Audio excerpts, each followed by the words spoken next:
They come from the bowels of hell. The Dana Gould Hour. Jungle worms and swamp rats run around your feet. I fought a dog that killed the calf that ate the canary. What is truth? And once again, welcome back.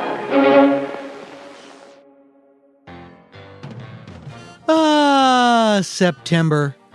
And here in Los Angeles, that can mean only one thing. There's only 4 more months of summer. And then summer starts. We have 2 guests today, sort of an old school episode. Actor John Ross Bowie, who's very talented. He's an actor and he's a writer. You probably know him best from The Big Bang Theory and Speechless. He has one of those faces you see him and you go, oh yeah, I know that guy. Well, John has a new podcast out called Household Faces, which focuses on working actors, not necessarily big stars, but every single one of them is one of those people that you see them and you think, oh yeah, I know that person. John also wrote an excellent play about when the Ramones worked with Phil Spector called 4 Chords and a Gun, and it is spectacular. John Ross Bowie is here. Additionally, we have Melanie Chartoff. Melanie first became famous on the show Fridays, which was ABC's answer to Saturday Night Live. In addition to Melanie, Fridays gave us Larry David and Michael Richards, among many others. Melanie was in the famous Andy Kaufman sketch where he purposefully tanked it live on TV and then got into a fist fight with the show's producer, Jack Burns. She's had a long and storied career after that, of course. She was on Newhart, Parker Lewis Can't Lose, many other shows, and she's here to talk about her new book, Odd Woman Out, Exposure in Essays and Stories. As for me, well, it's that time of year when we get busy here at Falcon's Lair Recording Studios. On September 25th, I will be at the Moon Tower Festival in Austin, Texas, with Bobcat Goldthwait for the premiere of Joyride, the new docu-comedy about bobcats and my Show with Two Heads tour and our long and sometimes fraught relationship. It's stand-up, it's a documentary, it's everything you've ever wanted, and so much more. Joyride will be available for streaming on October 29th, and you can pre-order it now on iTunes. Joyride, starring Dana Gould and Bobcat Goldthwait, rated X for nudity. Just kidding. And Season 2 of Hanging with Dr. Z goes before the cameras in just a couple weeks. That is due in large part, and by which I mean completely, to your generosity. Our Kickstarter campaign for Hanging with Dr. Z was a huge success, and it allowed us to not only film the season that we wanted to film, but we're actually doing some more stuff. We are incredibly grateful, and hey, speaking of your generosity, have I mentioned our Patreon? I have? No, I haven't. You're just trying to get out of this announcement. Well, anyway, the Patreon at danagould.com is how we get this podcast done. It's a very simple Patreon. Sign up for $5 a month. You get some extra crap. We don't have graded levels and, it's simple. But you might have noticed we don't have any commercials here on the podcast. The good news is you don't have to listen to me pretend to be interested in some kind of no-carb cereal or digital steaks or razor blades through the mail or any of that baloney that you have to sit through on other podcasts. It's just you and me, sucker. So if you're not a Patreon supporter, give it a thought. $5 a month and you get some stuff. And if you are, you know how much I love you. You know it. You know it. danagould.com. Already working on the Halloween episode for next month. And in the meantime, it is on to our filthy business.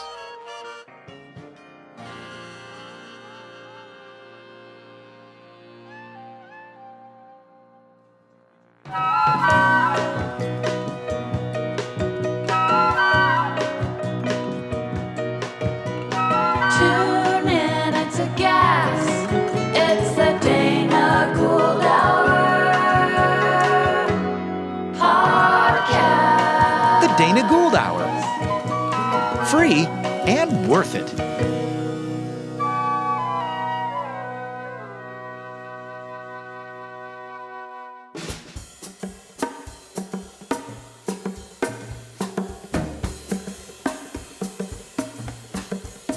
My guest today is an actor that I've long known and admired and didn't know socially, and then met him through America's Next Door Neighbor, Rob Cohen.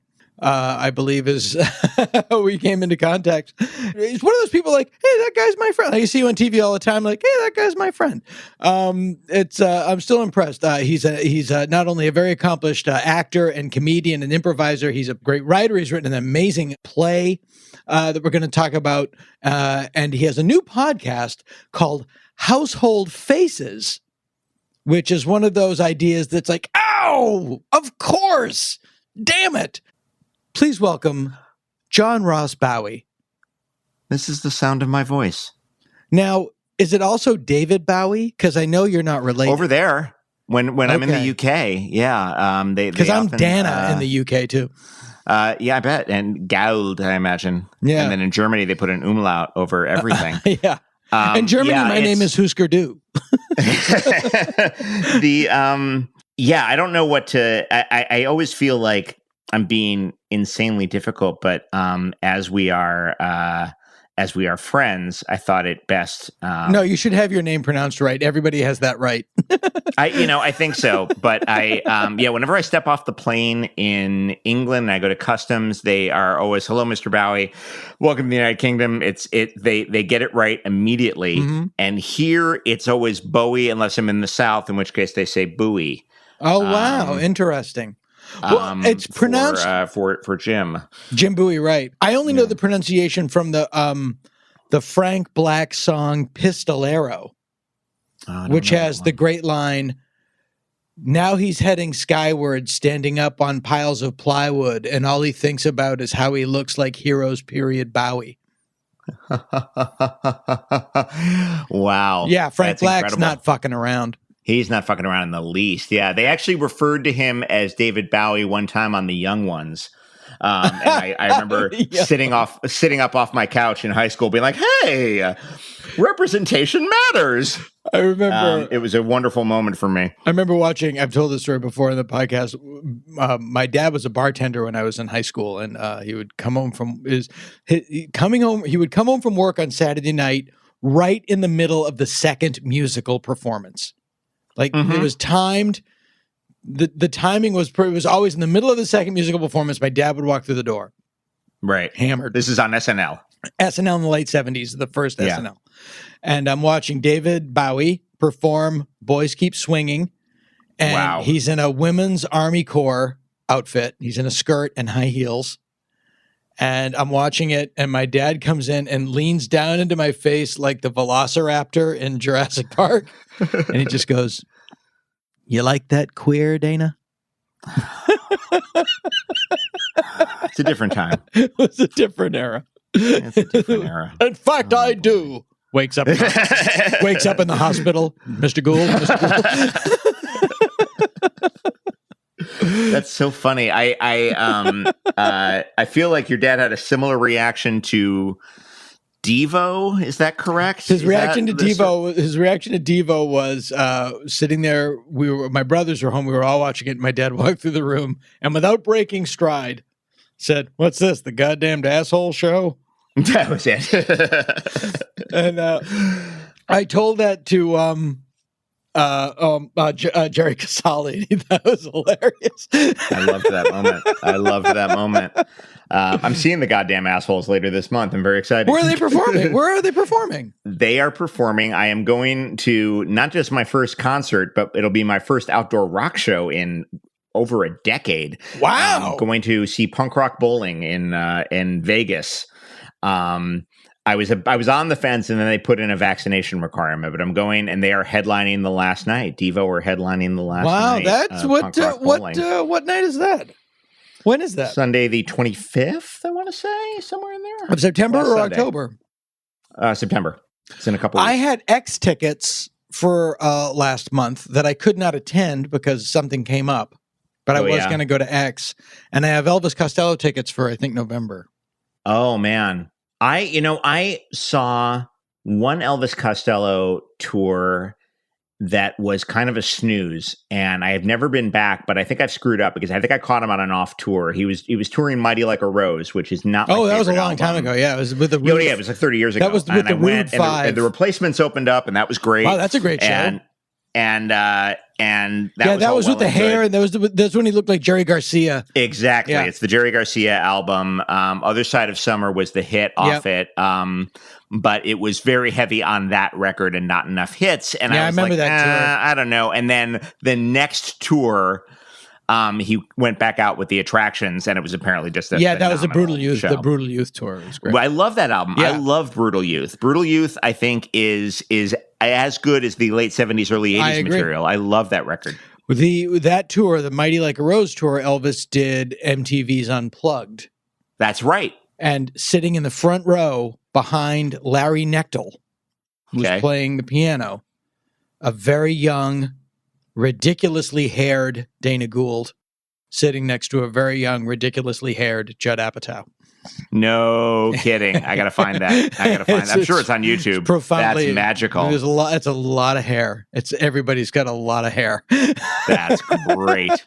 But that's great. I don't want to talk about I want to get to your punk career because you were in a punk band. You were in, was it Egghead? Was that what it's called? Yeah. Was that in honor of Vincent Price? How did that come about? Wish. No, it was just sure, it wasn't not in honor of Vincent Price's stellar villain work. It was it was just a good name for three guys with glasses who all met doing college radio, and we just kind of leaned into a sort of a nerd chic thing before there really was such a term. I don't want to take too much credit because I don't think we were hugely influential, but we were just three dorks who met doing college radio, and we were all in New York in the mid '90s. And so that was like the Weezer. Right around there. The Young we got Fresh compared Fellows, to Weezer a lot. The Young Fresh Fellows. Huge Young Fresh Fellows fan. I'm a huge Young Fresh Fellows fan. That's great. Yeah, definitely that stuff. I was a big Devo fan, and we actually I wouldn't do it again nowadays, but we did used to cover Mongoloid. Probably wouldn't do it anymore, but we did used to cover Mongoloid. some things don't work.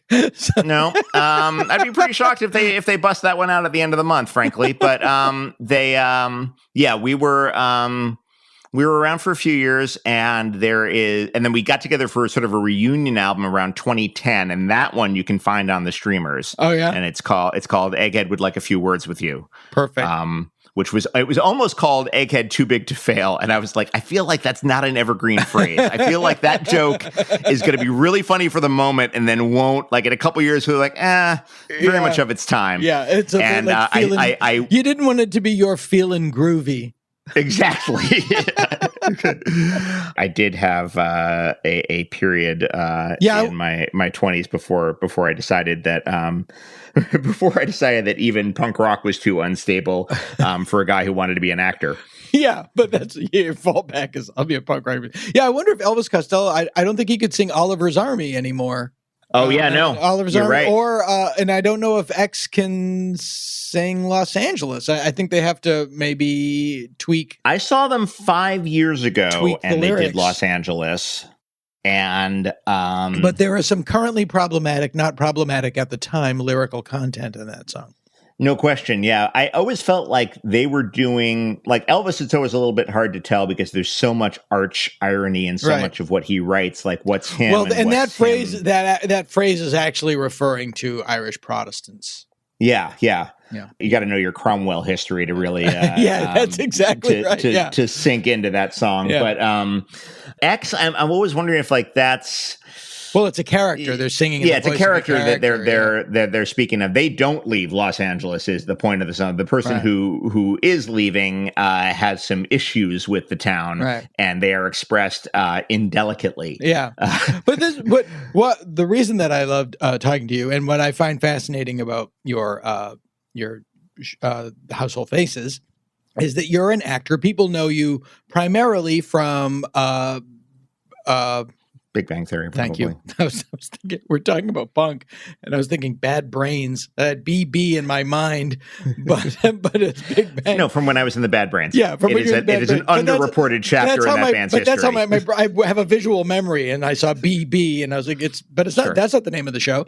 No. From Big Bang Theory and from Speechless, and you're big UCB improviser, and but you have other interests. You're a very, you're a fully fledged human being, and you're a writer and you're a musician. And that's what's interesting. But that's what's interesting about actors specifically. And I say this as somebody who has a SAG card, although I don't consider myself an actor. I'm somebody who can act, but I can cook, but I'm not a chef. Okay. All right. I can succeed in not embarrassing myself. Actors comprise the most fascinating, intelligent, well-rounded people I know are actors, and the least fascinating, intelligent, well-rounded people I know are actors. They are the extremes of both the swings of the pendulum. There's a staggering amount of breadth in our industry on that front.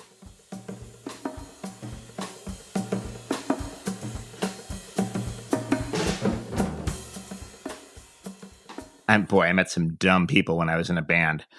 Sure, I didn't travel in that world. I didn't travel in that world, so I can't speak of it. But one of my favorite quotes was Brian May. He was talking about when Freddie Mercury and Sid Vicious had words, and Brian May said, "Well, Sid was a pure idiot." Yeah, I don't know what Sid's long-term career plans would have been had the Sex Pistols not panned out, and had he managed to not get on heroin. I don't, siding salesman. Yeah. A quantity surveyor is a job you always hear about in Python sketches. I don't know what exactly it means, but I imagine he would have done that. I guess I don't know. Yeah, you meet some dummies in all industries, but sure. I feel like while I was in a punk band, I did a bunch of corporate work because you'll be shocked to learn I was not sustaining a life in Manhattan by virtue of my punk band. But I did a ton of corporate work. Spending all that punk band money. I've made this joke before, but there's no middle class in punk rock. You're Green Day or day job. That's it. There's absolutely really true. There is no one who's like, yeah, I'm doing okay. I can afford this nice little apartment. You inadvertently, through Jonah Ray, turned me onto the Dead Milkmen's podcast, and those guys, yes, and I'm like, why I should. That's me. I don't know how I lucked out. Yeah. They are. They're so fun and eclectic, and it came through in their songwriting too. I was a massive fan. I saw those guys a bunch when I was growing up and into my 20s. They're just so. And the fact that they follow me on social media is such a crazy you come to me to be baptized. It blows my mind. No, I have the same relationship. I know Joey Santiago and Frank Black now, and it's like, this isn't right. How did we get here? It's incredible, isn't it? Yeah, it's absolutely incredible. But when I was working in corporate America, it was not best. For me. It's great. They're lovely people. Yeah. But what I picked up was that I just noticed that these people who, I didn't really care about the work that was being done. It felt like it I did a lot of work for management consulting firms, which was a lot of support staff for people who were going in and restructuring human resources, which basically meant going in and doing hatchet work and downsizing and stuff like that. And it was a real bummer. But I noticed how people in that field knew the other people in that field. And if you were a partner at this firm, then you knew who the partners were at that firm and were at that firm. And so I brought that into acting. So I've sort of made it my business to know who else does this. And I've been made fun of for years for being very, very quick to summon the names of character actors. Like, oh, that's Zach Grenier. Yeah, absolutely. Yeah, that's Bob Balaban, obviously. Right. And, and give them a couple credits. And this is why it's driving you crazy. This is where you know him from. Sure. And so we have finally decided to turn that into something a little more practical, which is how the podcast came about. Right. The podcast is called Household Faces, and you interview these actors that everyone knows, and but you don't necessarily know their name too handily.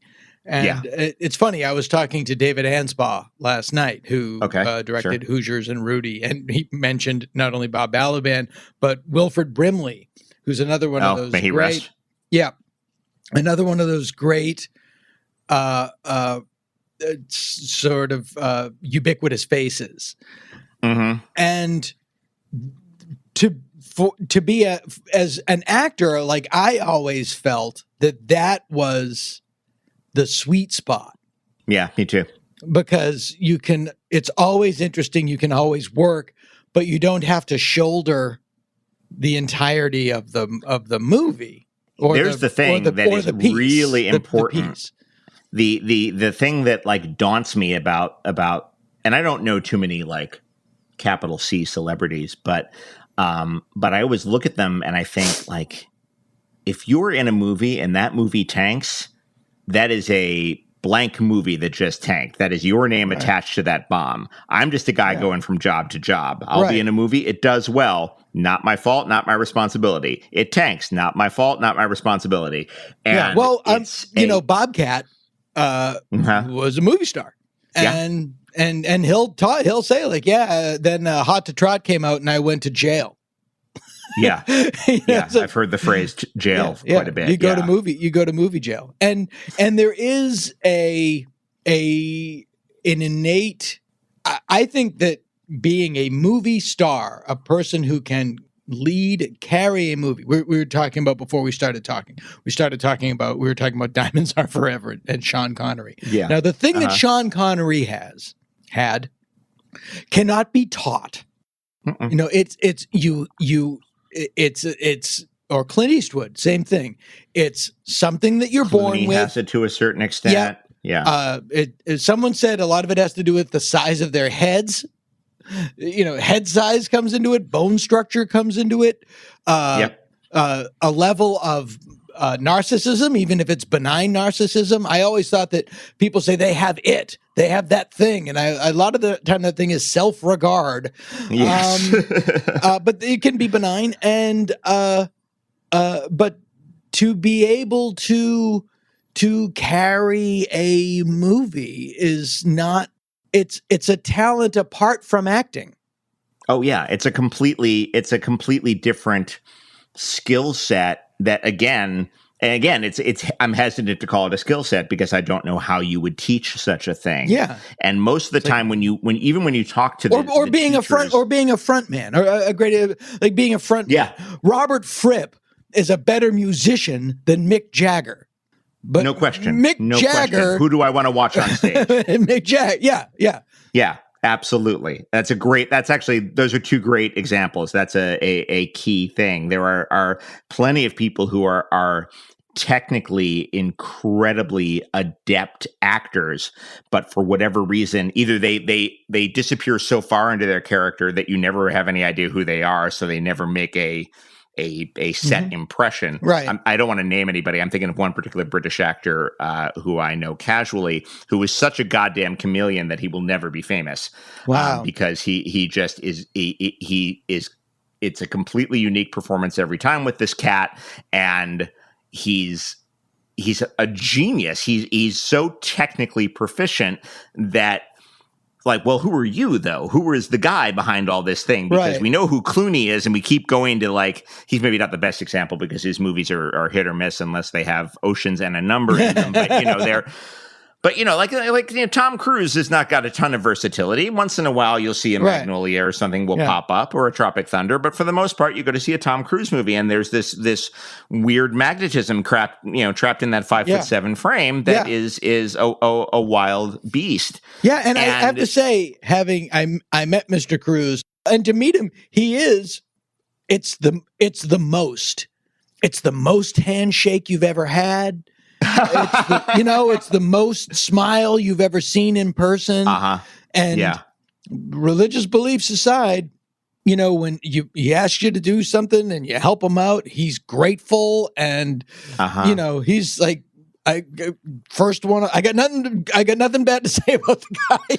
I've had people on the podcast who've talked about working with Tom Cruise, and they all say the same thing. Like consummate fucking professional. First guy on set. On set. Famously dyslexic, but always off book. Right. And God bless him. He shows up. I worry about the stunts as he heads into his dotage, but sure. But he's everyone has nothing but cool things to say about the guy.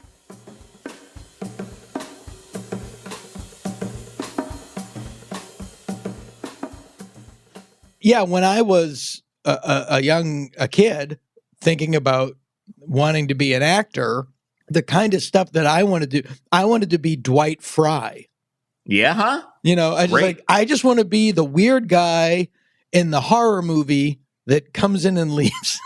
And those Tony Shalhoub is a great example, or Steve Buscemi. Like those are the guys. Well, those are the guys who transitioned. I mean, those are the guys who I'd be hesitant to have on the podcast because they've been number one on a call sheet a few times now, and they're often their own. They're in this weird sort of gray area with Paul Giamatti, where these are character actors.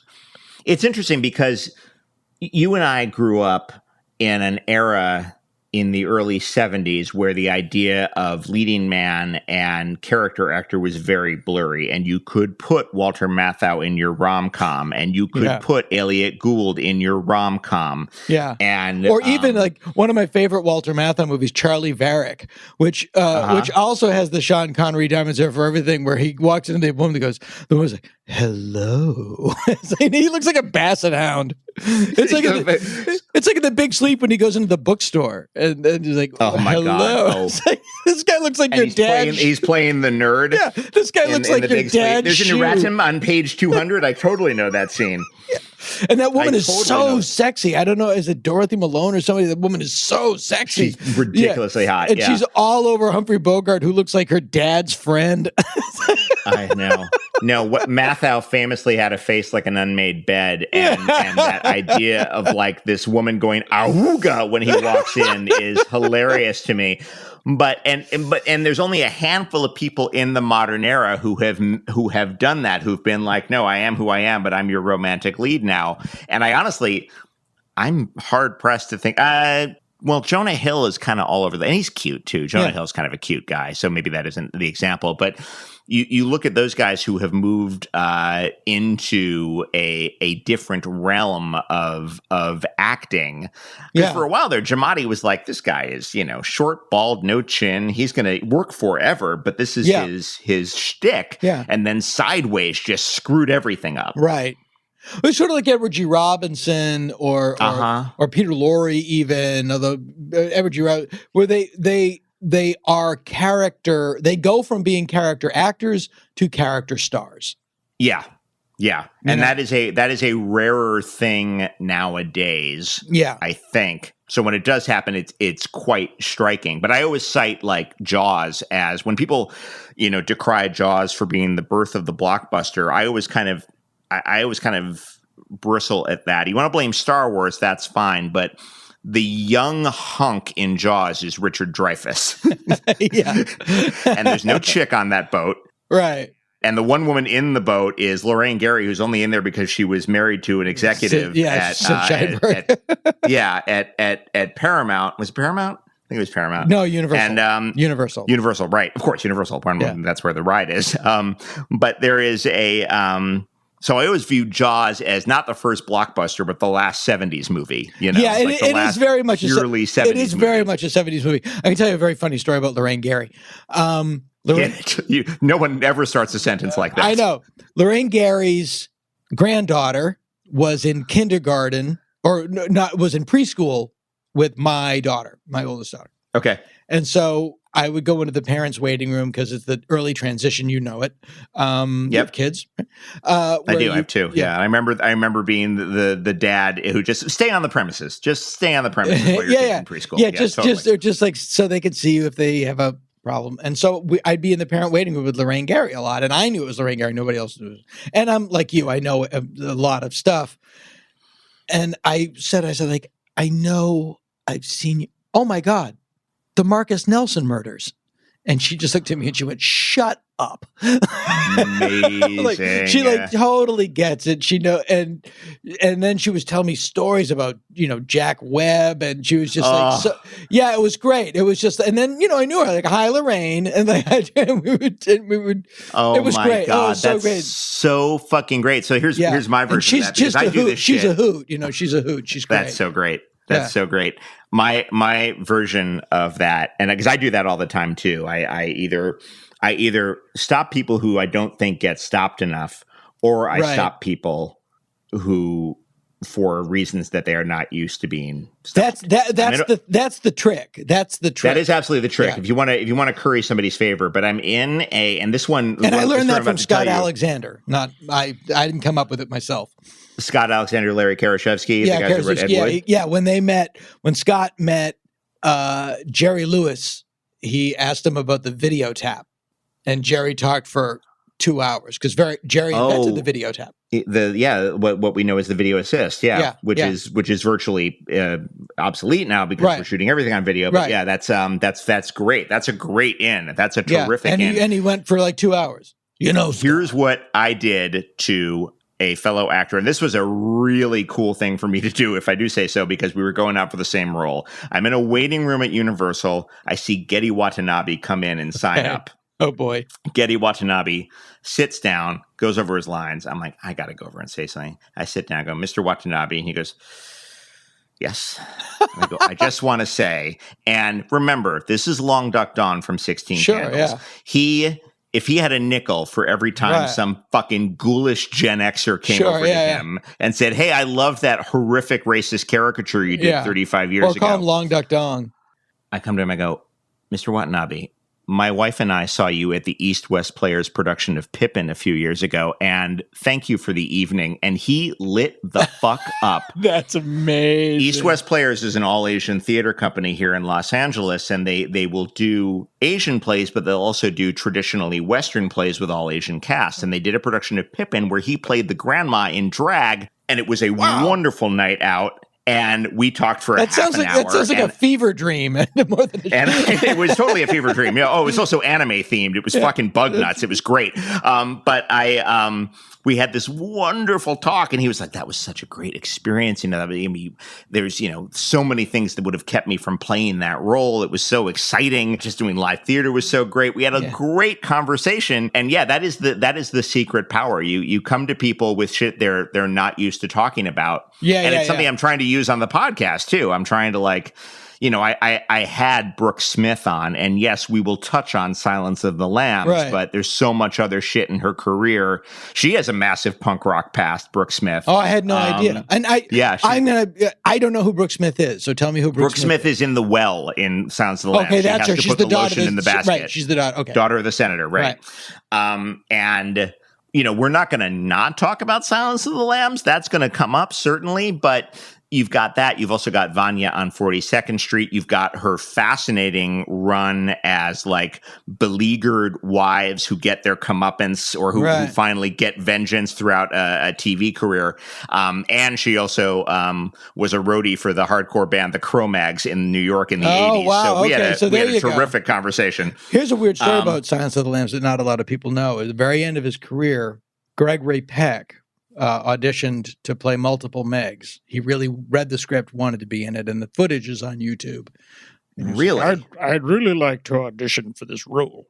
Well, Mr. Peck, we think if it's you, people are going to know immediately that it's you, and it'll start. Let me just. I can smell your cunt. Thank you, Mr. Peck. I have another take. I can smell your cunt. Thank you, Mr. Peck. We're gonna. Okay. I just watched Paul Lind. Paul. No, Paul, right, you're too famous for this role. Well, you know the famous Paul Lynde story about he was on the plane. No, that's a great story, but he was doing Best Little Whorehouse or some play, and the famous line was, "This place smells like pussy, I guess."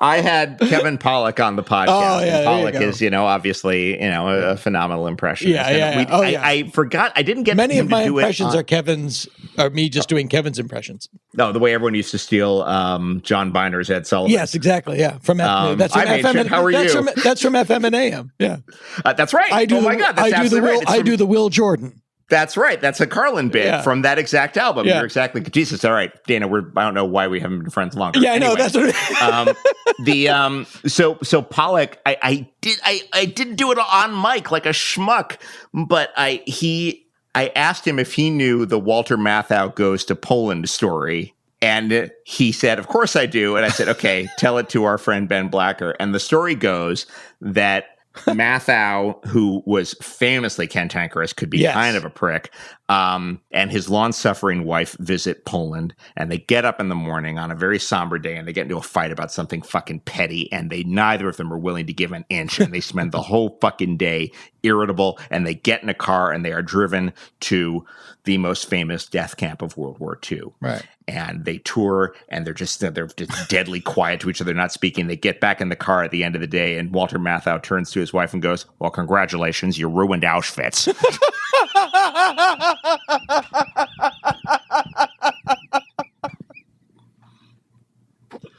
That's amazing. Congratulations, you ruined Auschwitz. This could have been so much fun. You ruined Auschwitz. Wow, fucking love that story. It's so fun. Kevin, so fun. That's amazing. Kevin used to call here's a dated story, my answering machine. Nice. Okay, great. Which was next to my fax machine, and would leave messages. Next to your butter churn. Next to my butter churn. Yeah, and he would leave messages as Al and Arkin. And he would just like, boy, I'm not comfortable. I'm not comfortable leaving a message. I don't know why I am, and yet I am. It's Alan, Dana. It's Alan. Call me. I should be done, and yet do I say goodbye now? And he would just go on. And it was really, it was so great. So, have there been times in your career, because you're also an actor, and you're, I'd put you in the Buscemi category of like Buscemi in the 80s, like, oh, that guy, I know that guy, yeah. Pre-Reservoir Dogs, right, sure. yeah. I have not done my Reservoir Dogs yet, but yes, okay, like my favorite popping up in things. Yeah, my favorite Buscemi performance is Barton Fink. He's Chet the bellboy. Chet, with an the word Chet with an exclamation point is just gorgeous. Just that. It's so many great. And then the tiny little moment with the bell. Yeah. Where the bell keeps ringing, it just reaches out and touches it and it stops. Yeah. That's fantastic. Yeah. And I love that they knew how to do those small little moments. That movie is amazing because you've got, Jesus, that's John Goodman, John Mahoney, John Goodman, John Turturro, Michael Lerner. Tony Shalhoub. Turturro in that transition from character to although I guess he didn't do a ton of leads, but it's my favorite Tony Shalhoub performance in anything. Yeah. Geisler. Yeah. Although Quick Change. He's the very Bill Murray good. movie. Yep. Very good in Quick Change. He's very, very good in Quick Change. That's a very, very idiosyncratic, funny, bold performance, because you come in with that choice and you're like, this may or may not work, man. This is execution dependent. He's playing the immigrant who doesn't speak any English, and that could he's doing it in front of Bill Murray, right at his peak of power. Mm-hmm. And Bill Murray's co-directing the film, he's got there's amount of stones that go behind that performance. It's an underseen film, also starring the great Philip Bosco, may he rest. Mm-hmm. But there's Jason Robards shows up in that movie. There's great stuff throughout, but Shalhoub and Barton Fink is something really, really special. And do me a favor, Fink, throw it hard. Yeah, throw it hard. What is it? What is the line that he's he goes, started? Think. It's a wrestling picture. It's not Robin's think. Like, he can't get the words out.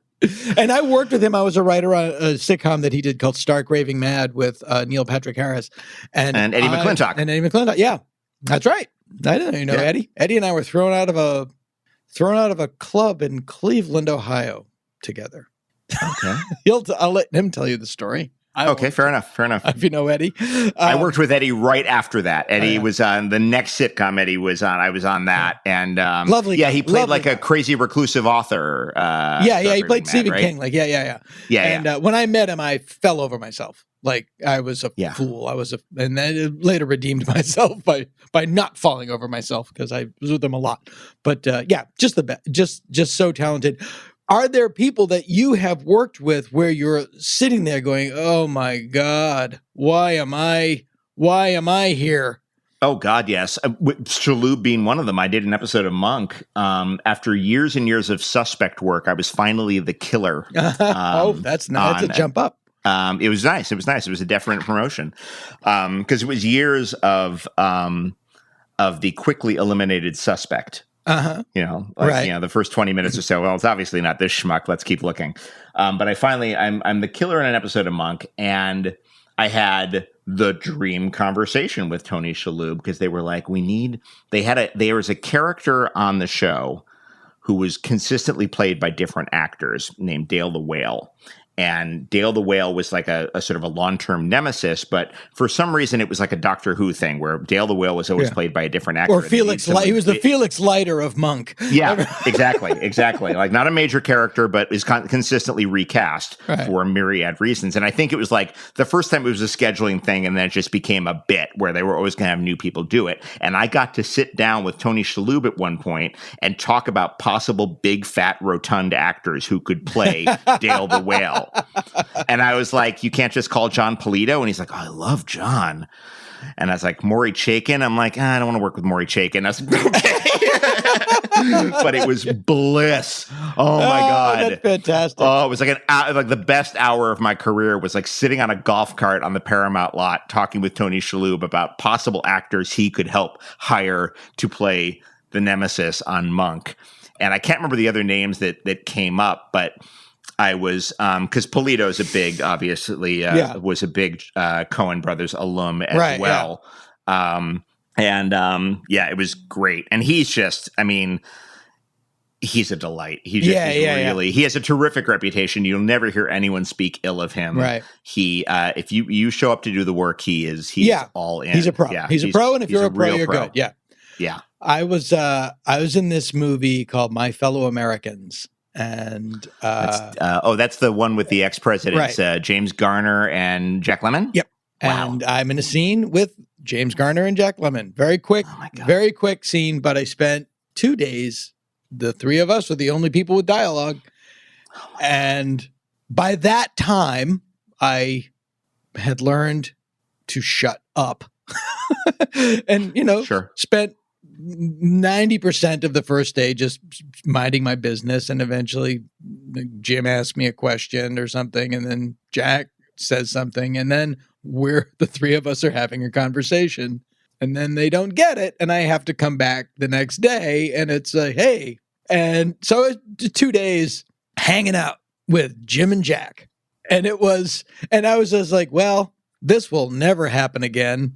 And just, listening to them and it is surreal. And then to be in a scene with them is insane. It's just to have that moment of like Jack Lemmon is listening to me talk. Yeah. And I'm making eye contact with Jack Lemmon. And he has to react to the things I'm saying. And if I change things slightly, he'll change his reaction. Yes, That's and then there's after that first take, like when they know that you know what you're doing, there's like, okay, all right. And they would just tell a story. And go, well, Marilyn would come out of the trailer, and he's like, oh, he means Marilyn Monroe. Oh my God. Yeah, James Garner was telling stories about being in Bruce Lee's dojo. It was me, Jimmy Coburn, RJ. My God. I know. My God. Yeah. Well, Bruce Lee has that has that one small role in the James Garner Marlowe. Yes. Which was one of his like the handful of English language credit movies that he has. Yep. And that was where he around... ends up like flying off a balcony, doing a kick. But yeah, that's the because we were talking about The Big Sleep earlier. That was when they tried to do James Garner as Marlowe in like 72. Yeah, it was like Support Your Local Sheriff. That was early. That was like 66, 67, but that kind of era. Okay, yeah, you're right. It's probably a little bit earlier than that. Yeah.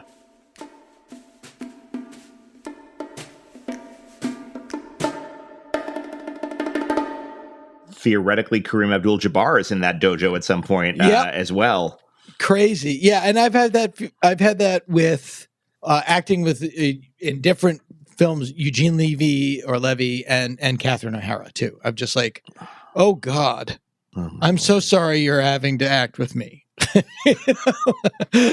He's had a bit of a he's become such an old cantankerous kvetch, and he's had a little bit of a shift to the political right. But I got to work with John Cleese on Speechless. Yeah, he played my father-in-law, and there was I know his real son-in-law.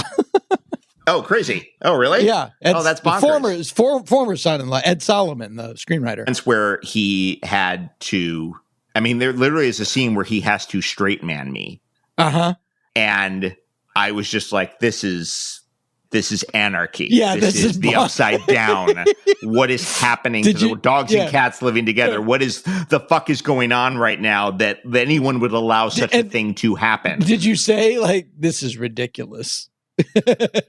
I didn't, because I was just like, I don't want to call it out. Right. I don't want him to notice. Right, yeah, that's true. Yeah. But yeah, it was pretty overwhelming and also awesome. Yeah. But yeah, it's, I've gotten to this place, where I have amassed a nice little collection of roles and gotten to work with people I really admire, some of whom are huge famous icons, and some of whom are just people whose work I enjoy. Like, do you know George Weiner? Yes, I do. Yeah, so I worked with George Weiner a few years ago, and that was a goddamn treat. Yeah, George Weiner is in everything. That guy's got like 300 credits. Of like a wealth of amazing stuff, a wealth of not good stuff. He just does tons of interesting shit, and just to work with him on a TV Land sitcom was a dream come true. It was so fun. Yeah, there are actors that there's one actor, and I can't think of his name, and when I think of his name, I won't know how to pronounce it. But he's the rock star in Love Actually. I think he's the Bill Nye. Bill Nye, yeah, my favorite actor. And I blanked on his name. I'll watch him, as the old saying goes, I'll watch him read the phone book. Have you seen a movie called Still Crazy? I don't think I have. I saw Still Crazy. He did it. Okay, go ahead. No, but I've looked up stuff just because he's in it and watched it. No, I'm the same way with him. Weird British TV movies about him having an affair with somebody at the United Nations. I remember that one. It's a Richard Curtis movie, actually. What's it called? The Girl in the Cafe? Yeah, something like that. Kelly MacDonald is the lead. Gorgeous. She's gorgeous. Yeah, stunning. He should do so. He should be so lucky. Yeah, exactly. The movie's Still Crazy. She's in Boardwalk Empire, I think. Yeah. Right. Boardwalk Empire. And then she's the schoolgirl in Trainspotting. Right. Yes. And gorgeous. And there's a trilogy of spy movies that he made for British television. The second one is called Turks and Caicos. That's right. Is great. There's something about that guy that is. I saw him on Charlie Rose. This is another dated story. Charlie was dressed, and okay, good. And Charlie Rose asked him who his favorite. He goes, "What actor do you see that blows you out of the water?" And you know what he said? Steve Martin. Wow. And he goes, just Charlie, to watch his hands, Charlie. It's like that's so cool. Yeah, I love it when like the guys who worked at the National Theater, and have done Shakespeare in the West End are able to give it up for American comedy. That's always very very sweet and inspiring. He's in a movie called Still Crazy where he plays a I'm gonna watch it. Dissolute rock star. who gets talked into a reunion tour. Stephen Ray is in the band. Jimmy Nail plays bass. Wow. Oh, Timothy Spall. Timothy Spall is the drummer. So it's British character actor. Sure. porn. Yeah. And it's a light British indie comedy from the 90s. You know, it's like that tone. It's not particularly edgy, but it is 90 minutes of feel good. And they do something that is always kind of challenging, which is the big song that they blow up with at the end is actually good. Yeah, that's not easy to do. That thing you do pulls that off. Which is not exactly. bad. There's like two versions in the 90s. So a lot of times you're like, oh, this is the hit, really, or like this is a cover. Why are they killing with it? You know. But they Still Crazy is it's a kind of a lame title, but if you're a Bill Nye fan, anyway, if you're predisposed to like the guy, I have just done you a huge solid. Bill Nye and Richard E. Grant are the two people that just like whatever they do, they're just. I would just watched How to Succeed in Advertising, the Richard E. Grant movie. How to Get Ahead in Advertising. How to Get Ahead in How to Succeed in Advertising. Yeah, right. Is Robert Morse. It's Get Ahead in Advertising. You're right. It is a pun. And in that movie, I'm just like, he should have won the Oscar for this. Oh yeah, I don't know why I didn't win the Oscar. Fearless, unvain performance. It's great. And I'll put another underrated performance right there with it. Bruce Campbell in Evil Dead 2. Oh yeah, that is not easy. No. What he does in that is movie, not easy at all. That is not easy. That is a masterpiece. I mean, talk about like doing incredible work with your hands or hand. Who's laughing now? It is a magnificent piece of work. The Evil Dead 2 holds up really well, considering it's all practical effects. That's why it holds up well. No, it's true. It really does. But same with John Carpenter's The Thing and An American Werewolf in London. It's not cheesy digital. It's real. Your eye knows it's real. That's why it's evergreen. Yeah, it feels. Yeah, Evil Dead 2. And the careful thing about Evil Dead 2 is that as gory as it is, it also knows when to cut away. Mm-hmm. And or they were forced to cut away by the distributor. No, sure, but it has a very it isn't throwing everything at the wall. I mean, it might be literally, but it's figuratively. Like it has moments of restraint. That work to build the scares. And also because it's a slapstick horror movie, which is it was inventing a genre. I love that movie. So you're talking about one of your guests on Household Faces was you just interviewed John Astin. Yeah, who people know as Gomez Addams from the Addams Family. John's now in his 90s. That's right, and that's the one. Is that one dropped yet? Is that out? No, we're gonna put it out on Halloween. Perfect. We're doing a whole horror movie horror guy month for October. So that's when we're going to roll out Brooke Smith. We're going to roll out John Carroll Lynch. Mm-hmm. We have. We have Derek Mears, who played Jason in the Friday the 13th reboot. Yes. Who is this big, amiable nerd. He shot me in a movie. He shot me in a movie. No kidding. Yes. He's bald, right? That's so cool. Yeah. Greg Nicotero made a short film called United Monster Talent Agency, and Derek shot me in that movie. That is and again, like a sweetheart of a guy. Like just all these guys are just like gentle giant. Yeah. The sweetest, nicest, sweetest people on earth.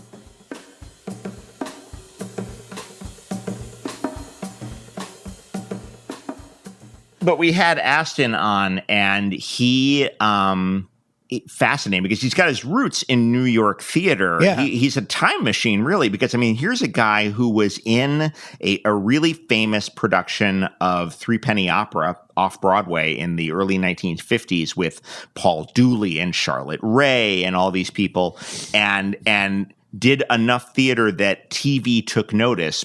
And this still actually, believe it or not, this still happens today. People are still cast off of Broadway to do television, but it happened more often in the 50s and 60s because there were just less resources. But it led to this burgeoning career and to one of the most he's a 91-year-old goth icon, basically. He's Gomez Addams. And he's still sharp, and he has incredible recall. Yeah. His stories were sharp as hell, and he remembers everything. And he's great with names. And, does he like a tangent?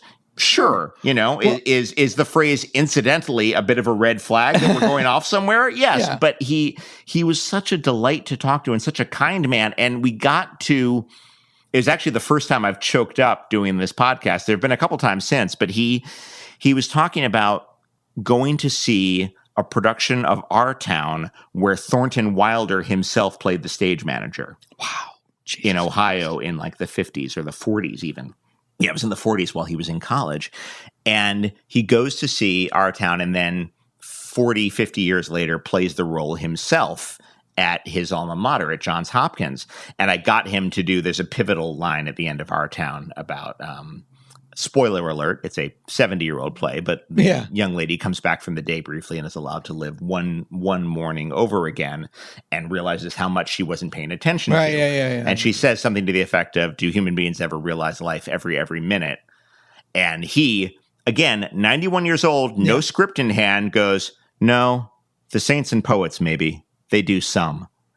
And I'm fucking choking up just talking about it now. But when he did that in the podcast, it was just devastating. It was so amazing. And he's so at peace. He still teaches. He lives in Baltimore, teaches at Johns Hopkins. He lives in Baltimore. He lives in Baltimore, teaches at Johns Hopkins. There's a theater there that bears his name. Wow. And he lives in Baltimore. Yeah. Charm City. I just assumed that he would Palm Springs it? Yeah, or Malibu. Yeah, you would think. No, but he could if he wanted to retire. He has no interest in doing so. I have been very, very, very, very, very, very fortunate to have done some stuff with Mel Brooks recently. And Mel's another guy. He's like, I'm retired to do what? Right. And he doesn't golf. Yeah, and he's 94, and it's Mel Brooks is 94. My dad's 90. He's going to be 91 in a couple months. It's like talking to a 42-year-old. Oh my God! They're just sharp as a tack. That gives one hope, doesn't it? Yeah, it really does. And it's but the other thing that you don't realize, and this is true for I'm assuming John, Astin, and both people I talked about, when you are that age, someone dies every day. Yeah. And it's just this weird thing that you live with. Yeah. And when the last of the Mary Tyler Moore newsroom died last week, it dawned on me that it was the end of that era, but it was also like Ed Asner being the last man standing had been a presence on social media and had, left obituary tweets for all of these people. And it broke my heart every time somebody would pass from that cast, because it always fell to Ed Asner to eulogize them on Twitter. And it's sad. I remember listening to Mel on a podcast a few years ago talking about visiting Sid Caesar when Sid was still alive. And, Sid really fell off in his later years. Yes. And it was a long goodbye with dementia.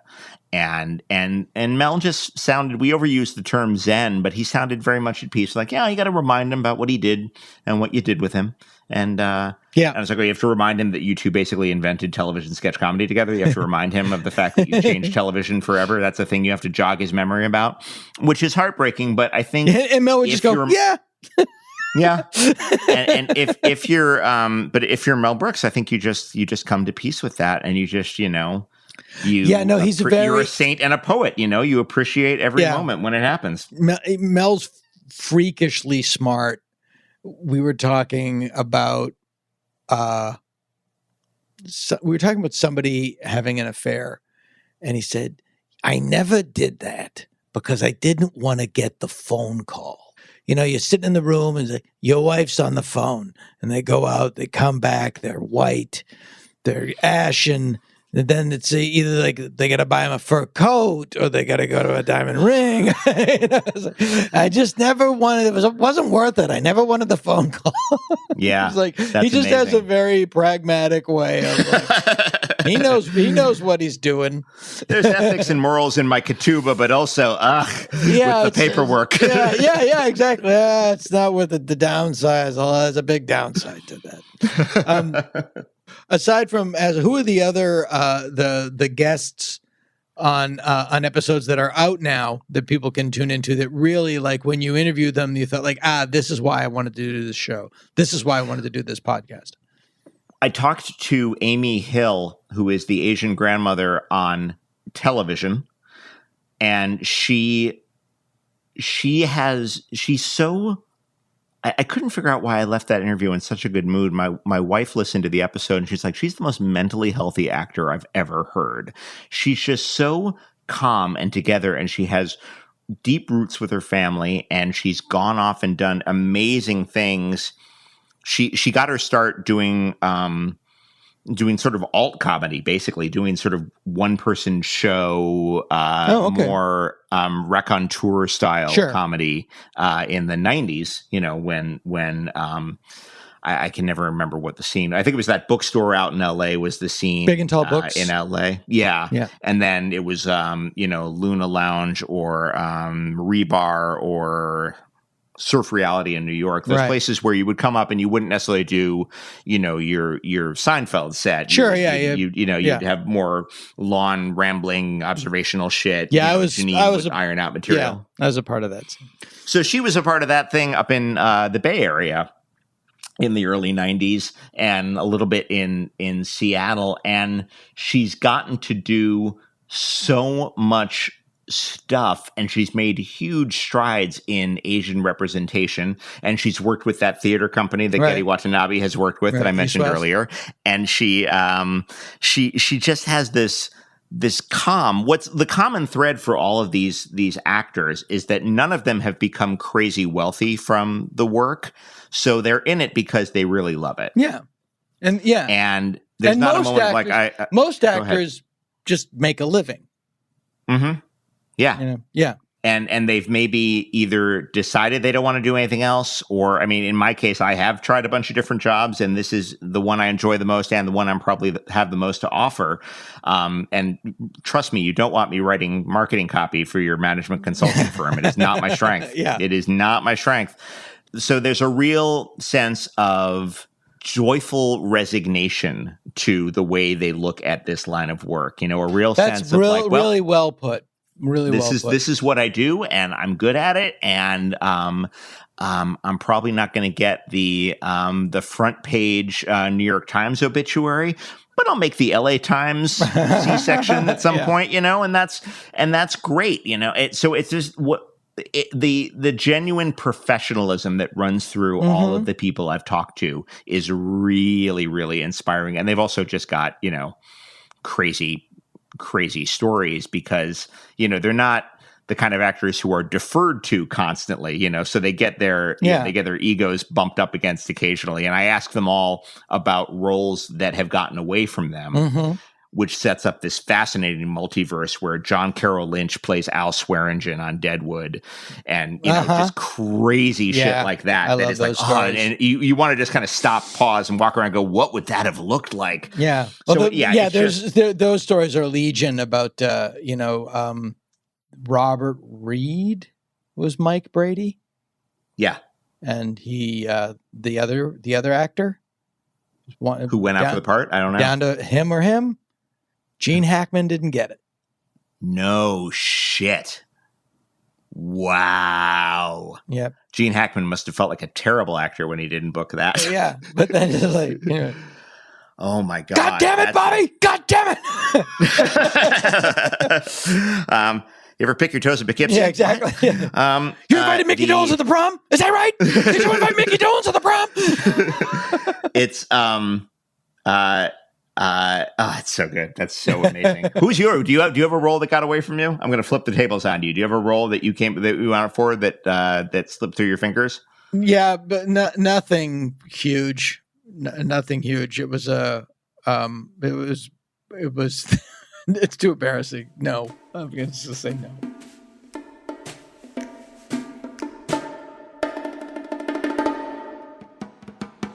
They're true tales from Weirdsville. Tales from Weirdsville. And they're true. Can your heart stand the shocking facts? He was not an actor. He was a male model. He had done some TV commercials for Fry's Chocolates, but all that required was him throwing candy bars at kids and waving. Of course, he said he was an actor. In his first interview, he said he had done some plays and some films in Eastern Europe. And in those pre-internet days, it was virtually impossible to quickly confirm or deny a claim like that. And so, eventually, this guy who had never acted before became, literally, overnight, an international movie star. And then, in an orgasm of foolishness, naivete, and bad advice, he didn't so much throw it all away as hurl it to the ground. But first, we need a little background. In 1953, Ian Fleming published Casino Royale, the first story of British secret agent James Bond. The character of James Bond was a combination of Fleming knew during his days in British naval intelligence during World War II. The novel was a smash. The following year, 1954, if you're counting, CBS, the American television network, paid Fleming a fat $1,000, about $10,000 today, to film Casino Royale as a 1-hour episode as part of its action anthology series, Climax Mystery Theater. The show that will make you climax. Combined intelligence agent Jimmy Bond. They got a little CIA in there. Fleming kept writing James Bond novels, one a year from the mid-50s to the mid-60s. In 1961, a film producer named Harry Saltzman took out a 6-month option on the Bond novels, eventually teaming with another film producer named Albert Cubby Broccoli, and they made the first James Bond film.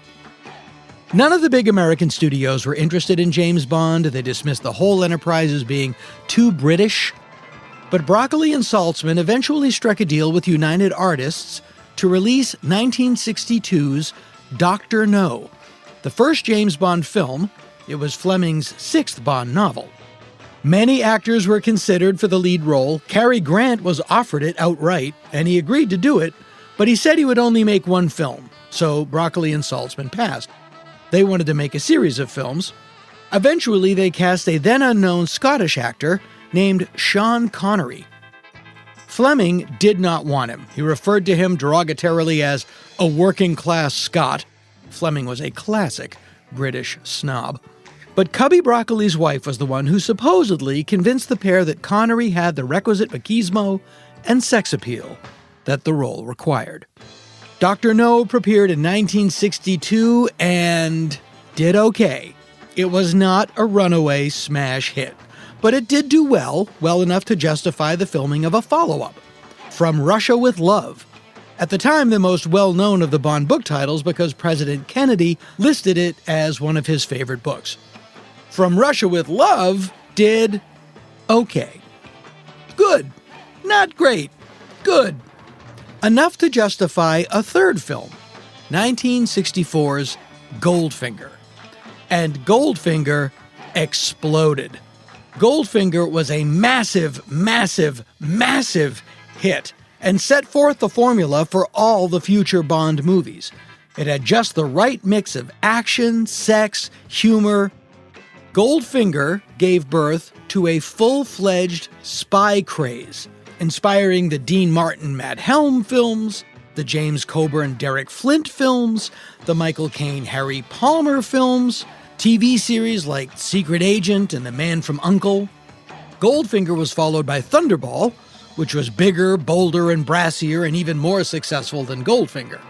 It's important to keep in mind and remember just how huge Sean Connery and James Bond were in the 1960s. Sure, Daniel Craig is popular today, and deservedly so. But in the mid-1960s, Bond's fame was only rivaled by that of the Beatles, a fact that Connery acknowledged later when he pointed out somewhat ruefully, "Yeah, but there are 4 of them, and there's only 1 of me." It all came to a head in 1966.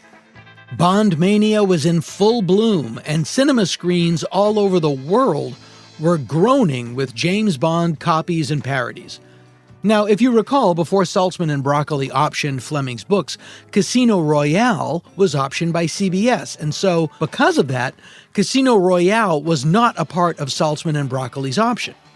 The rights to Casino Royale were finally obtained in 1999, which was why Daniel Craig was able to make that excellent film. But in 1966, the title was still floating around, and that gave way to a groovy, all-star comedy version of Casino Royale that starred Peter Sellers, David Niven, and Woody Allen, all playing different versions of James Bond. Poor 007, not only did he have to fight to save the world, he had to compete with everybody to do it, including himself. In production at the same time as Casino Royale was the 5th official James Bond movie, You Only Live Twice. Now, story-wise, You Only Live Twice plays something like a fever dream. It's my personal favorite Bond film, though by no means the best one. You Only Live Twice does double duty, serving as the next thrilling James Bond adventure while, at the same time, being something of a parody of itself. It was filmed largely on location in Japan. The production was a less than pleasant experience for Sean Connery. Bond mania in Japan had reached truly, literally manic proportions. Sean Connery and his wife could not go anywhere or do anything without getting mobbed. And by anything, I mean a photographer followed Connery into the toilet. But the root of the issue was, as it always is, money. When the series exploded in popularity, becoming a true phenomenon, Cubby Broccoli and Harry Saltzman renegotiated their financial arrangement with United Artists, giving themselves a much larger wedge of the box office pie. They did not include their star in the negotiations. And that rankled. In fact, at the end of Thunderball, it was announced that the next Bond film would be on Her Majesty's Secret Service. But that was switched to You Only Live Twice, because On Her Majesty's Secret Service required snow in the Alps, which required an earlier filming start, and Sean Connery demanded and got more time off in between movies. Thunderball took 5 months to film, which didn't allow Sean Connery to do anything else in between Bond movies. And Connery was an actor first, and James Bond second, and he wanted to keep it that way. To illustrate why Sean Connery was so cheesed off, listen to this. Dean Martin's Matt Helm films were a pale, lightweight comic parody of the James Bond films. But Dean Martin got paid more to be in them than Connery got paid to be James Bond. Sensing their star's acute unhappiness and aware of the fact that their relationship with him was fraught, to put it mildly, Broccoli and Saltzman let Connery out of his contract, and it was announced that even though he owed them one more film, You Only Live Twice would be Connery's last appearance as 007. 1968, that tumultuous year, saw the search for a new actor to play James Bond. Casting directors all over the world went into overdrive. British acting giant Michael Gambon had a meeting, although he felt the idea was preposterous. Michael Billington would begin his career-spanning run of almost but never quite becoming James Bond. Oliver Reed, Ian Richardson, Adam West had a meeting. Roger Moore was interested, but committed to 2 movies as Simon Templar, The Saint. Timothy Dalton, hot off The Lion in Winter, turned it down, thinking that A, he was too young, he was 25, and B, Connery was too good an act to follow. No one ever accused Timothy Dalton of being dumb.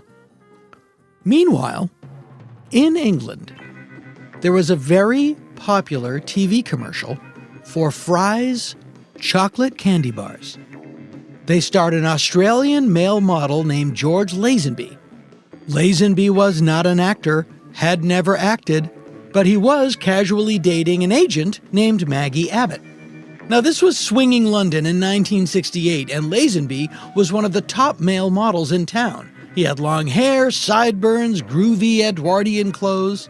But Lazenby, by all accounts, including his own, was possessed with very little self-doubt. And so he went to Sean Connery's barber and asked to get his hair cut like James Bond. Then he went to Sean Connery's tailor and asked for a suit like Sean Connery's.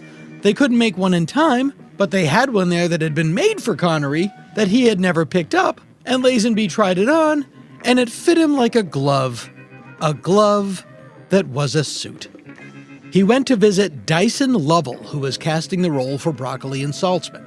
He didn't have an appointment, but he walked right past the secretary, waltzed into his office, and said, "I hear you're looking for the next James Bond." Lovell decided to bring Lazenby over to meet Harry Saltzman. On the way over, Lovell quizzed Lazenby on his acting experience, which, remember, was non-existent, and Lazenby invented a resume on the spot, saying he'd done a lot of theater in Australia and some movies in Eastern Europe. In the meeting, Harry Saltzman asked Lazenby about his acting experience, and Lazenby gestured to Dyson Lovell and said, "I just told him, let him tell you." Saltzman was impressed with the move, which made Lazenby look pretty ballsy and self-assured, very Bondian traits. In actuality, Lazenby was terrified by the question because he hadn't bothered to remember his own bullshit story from just moments before. But he was over the first hurdle, and it was arranged for him to meet the director, Peter Hunt. Hunt was known mostly as an editor and second unit director on the Bond films. He pioneered the series' fast, frenetic cutting style. On Her Majesty's Secret Service was to be his directorial debut.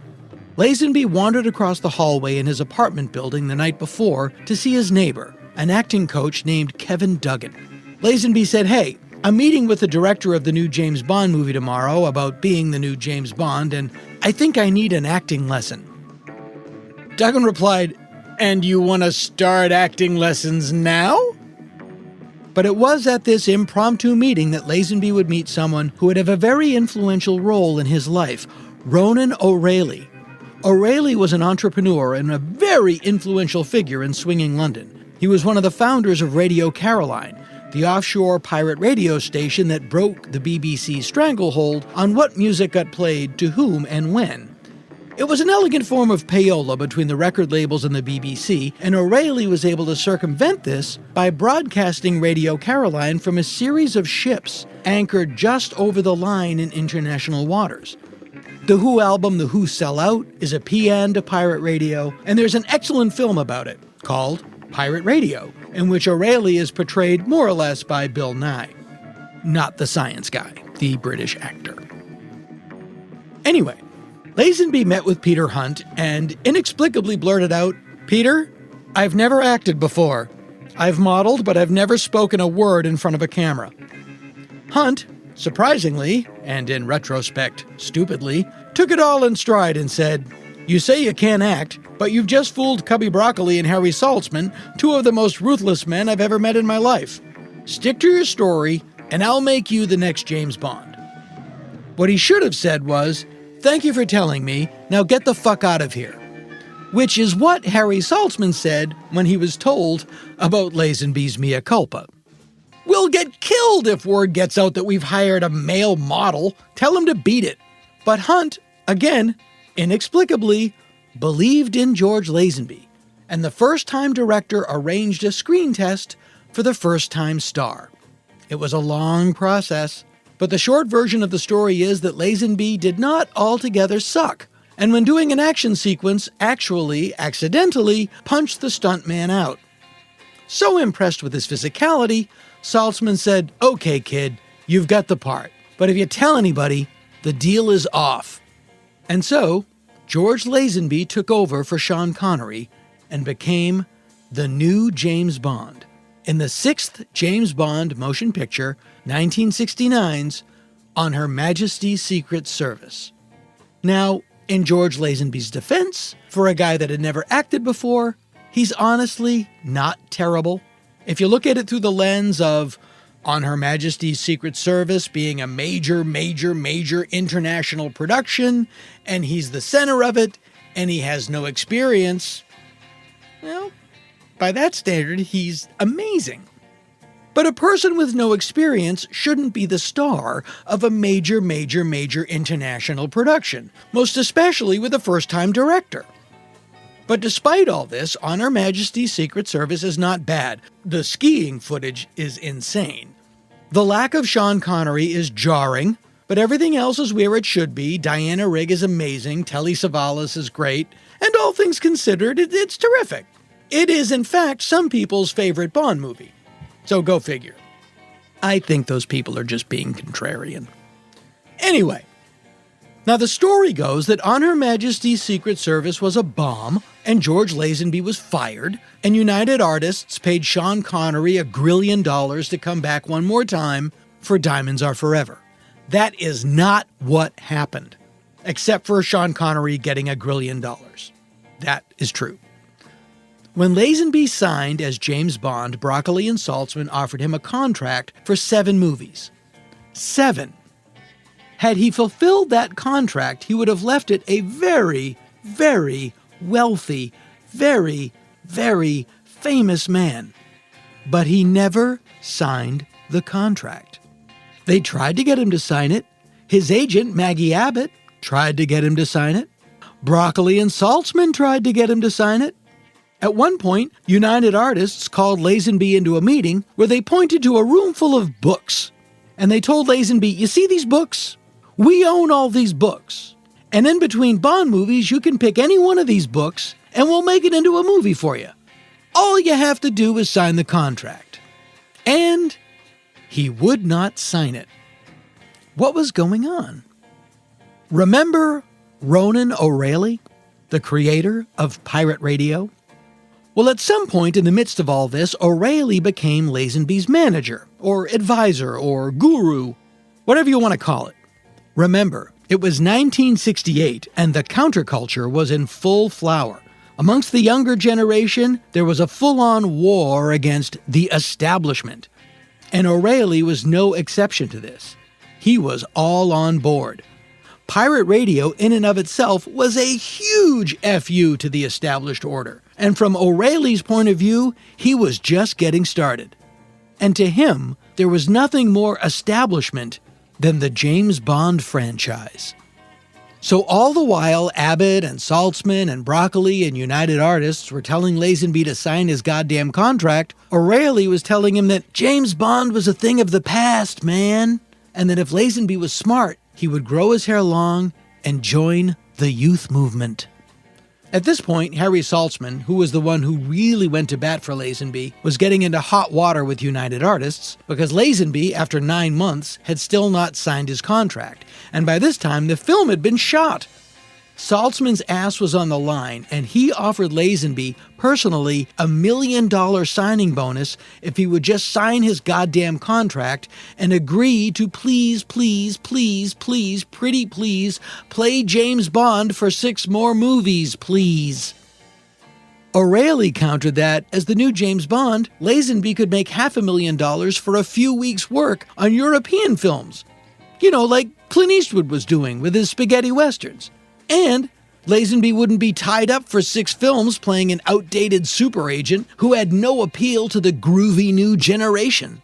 Things got so tense that while On Her Majesty's Secret Service was in post-production, O'Reilly's brother passed away, and while he was in Ireland attending the funeral, Lazenby's agent put on the full court press to get him to sign in his guru's absence.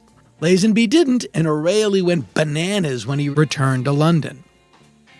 By now, the tension between Lazenby and the Bond camp was intensifying. During looping, director Peter Hunt refused to speak to his star. Diana Rigg said in an interview that she could no longer, quote, cater to his obsession with himself, end quote. Lazenby had by now grown a beard and let his hair grow out. Easy Rider had come out, and the counter believed that as far as films were concerned, this was the wave of the future.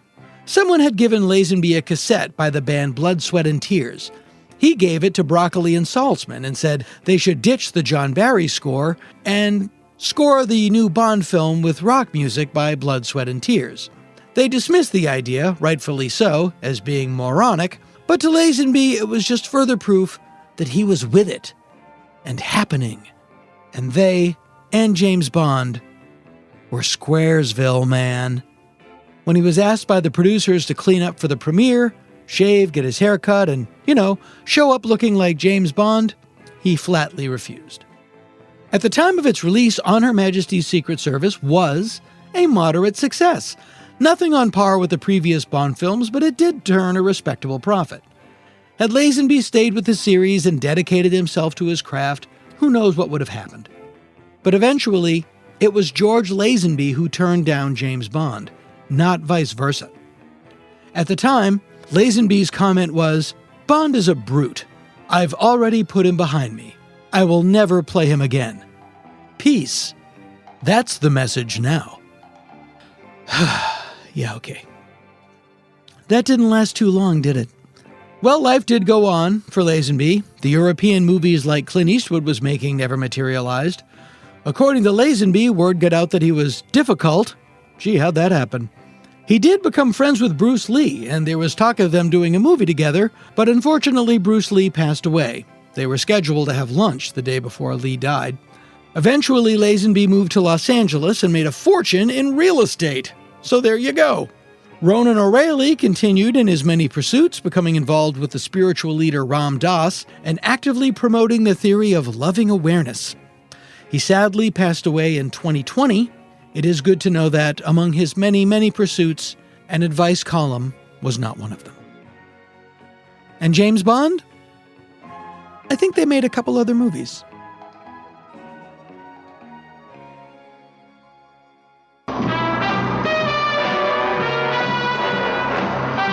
The new star, the different Bond.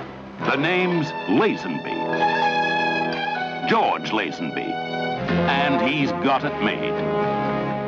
Uh-huh. And now, on with the show.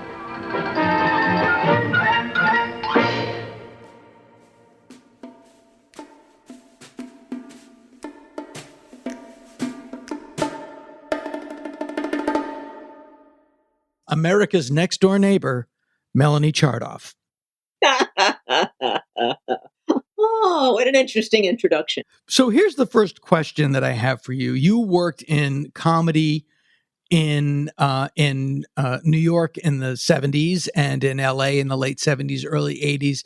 Did you ever, even once, see anyone do the drug cocaine? It was like donuts on the catering table. I mean, it was just part of the whole culture. No, a friend of mine was a PA on Fridays who said that the cocaine would arrive in a film can.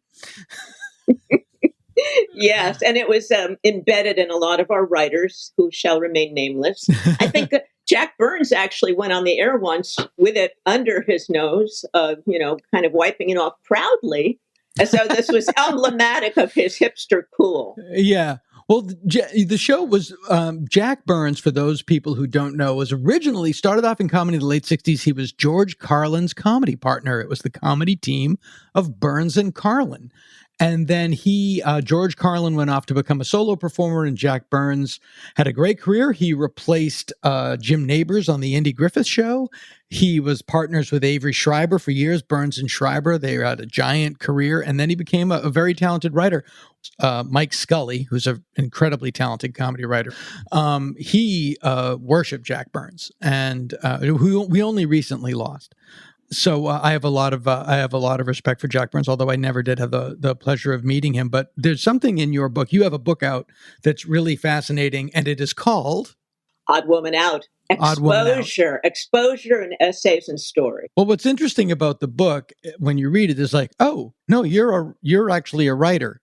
It doesn't sound like you told this book to a ghostwriter and they wrote it up. And it's a lot more than just I met this celebrity, I met this celebrity, I met this celebrity. I have to say, and I told you off the air, as the father of daughters, it gave me a really amazing insight into fathers and daughters and that relationship, and how that sort of etches, that relationship is etched onto your hard drive as you go through life, and how you deal with men. And, hopefully it's functional. And we're going to get to all that, but I want to dig into how I first became aware of you and what it was like to be in LA in 1980 at the peak of that creative sort of that it was really it was a golden age for television comedy. But the thing that struck me as interesting is Fridays, which gave us Larry David and Michael Richards and Bruce Mahler, had one female writer. That's right. Elaine Pope. She was valiant, but she was one of the guys. Yeah. And that was, I'm assuming that was like a 5-6 person writing staff. We had 5 at the beginning, 6 in the next season. Some got replaced, some stayed on. We had Larry Charles right from the beginning. It was a great boon. He was such a master of the black comic element. I remember one of our first sketches got us thrown off the air in many southern states. It was called Diner of the Living Dead. And it was a diner run by zombies. And we served things like a hand sandwich with a side of spleen. And everybody that worked there Larry was dead. Yeah, a lot of great and twisted mentality. And he must have been a kid. He must have been 20. He was 18 or 19. Yeah, he had to have been a kid. And he hadn't had much exposure to theater actors like me. And I hadn't had exposure to writers like Larry. I was right off the stages of Broadway and off-Broadway. I didn't really know rock and roll music. I didn't know sex, drugs, and that whole culture. So I was like Pollyanna. And as a consequence, I had a stark awareness of the differences, much like Milos Forman had a very stark awareness of the differences between European consciousness and American consciousness. I think he directed Man in the Moon, right? The Andy Kaufman. Yes, he did. Yeah, he did. Yeah. He had a great, sense of the contrast and the mentality. And I, too, when I first came out here doing stand-up, most of it was about the contrast between New Yorkers and LA people and feeling the LA-ness kind of take over my consciousness, too. Yeah, because you were raised in Connecticut, and then you were really, even though you're a baby boomer and you were right in the middle of that generation, you were a teenager in the late 60s, early 70s, but you were like a theater nerd.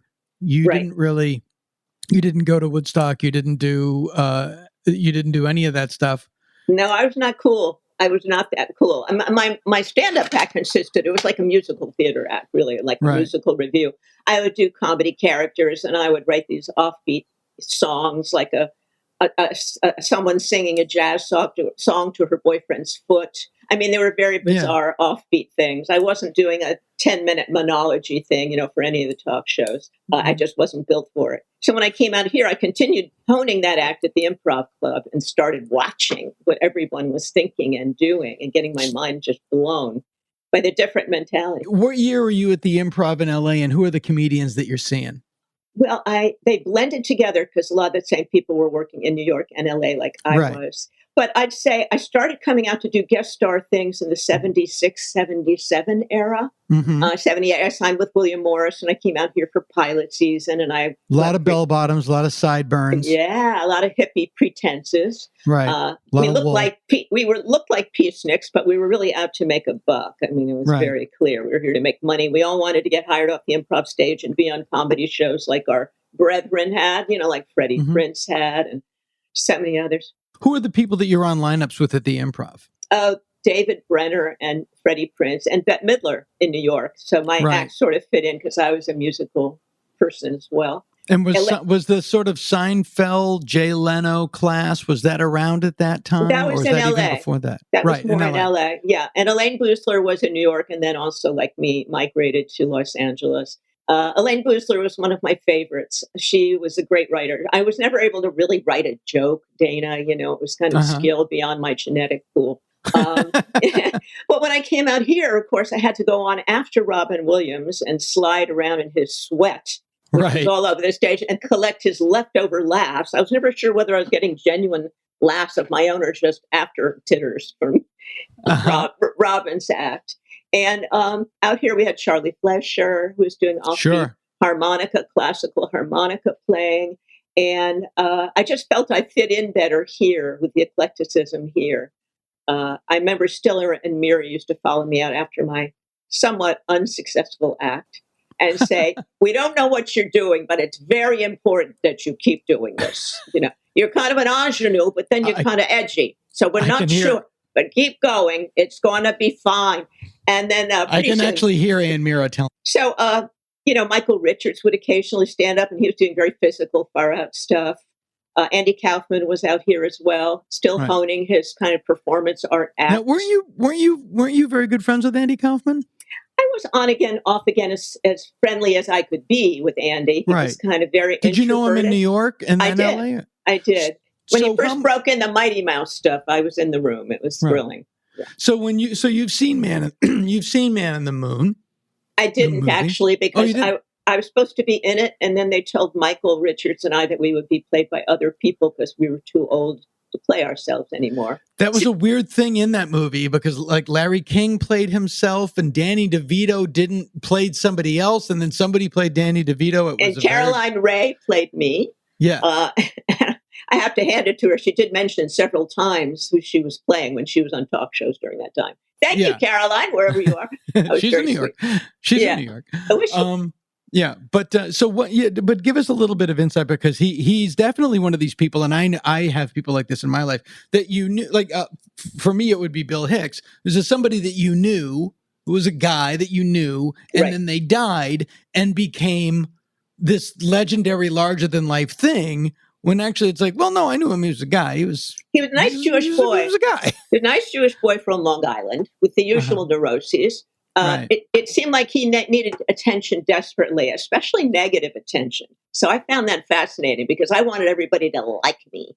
And Andy didn't seem to care if he pissed people off. His audacity of doing an act where he was silent for half of it was thrilling to me. I thought that was so bold. And they actually let him do that on television, where he would just let time go by. It's miraculous. And what you said is really interesting, that and because I know, like for me it would be the 90s version of Andy Dick, not the contemporary version of Andy Dick, who's just needs help.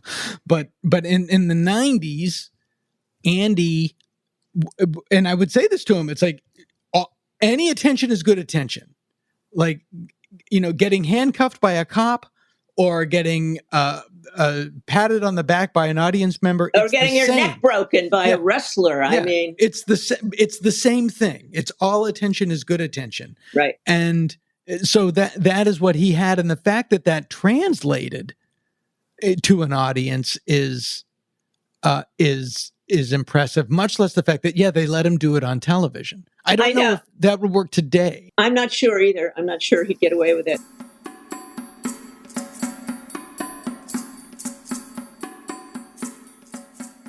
He was such a dazzling, unique, intelligent, and original talent.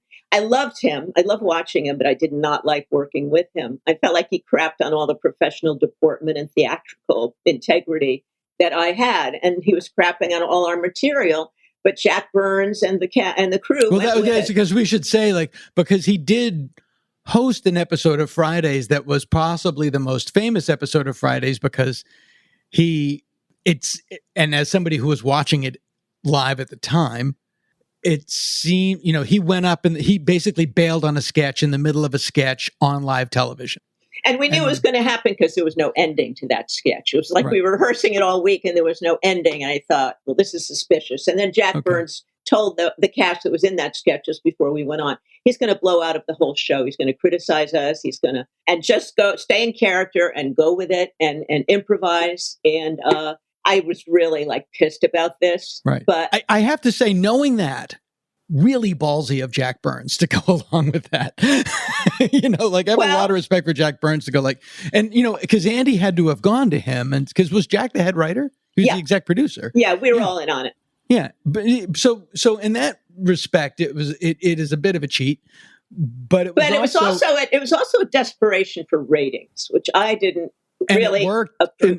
It worked. What do I know? It did work, and it was thrilling to watch for a 16-year-old. Absolutely. It's like the beginning of reality TV, like the Jerry Springer show. Where oh my God, we'll watch not because it's talented or iconoclastic, but because it's volatile and dangerous. Yeah, and everybody said, well, as there's a story about when Elvis Costello was on Saturday Night Live and in 1978, and he was supposed to sing Less Than Zero.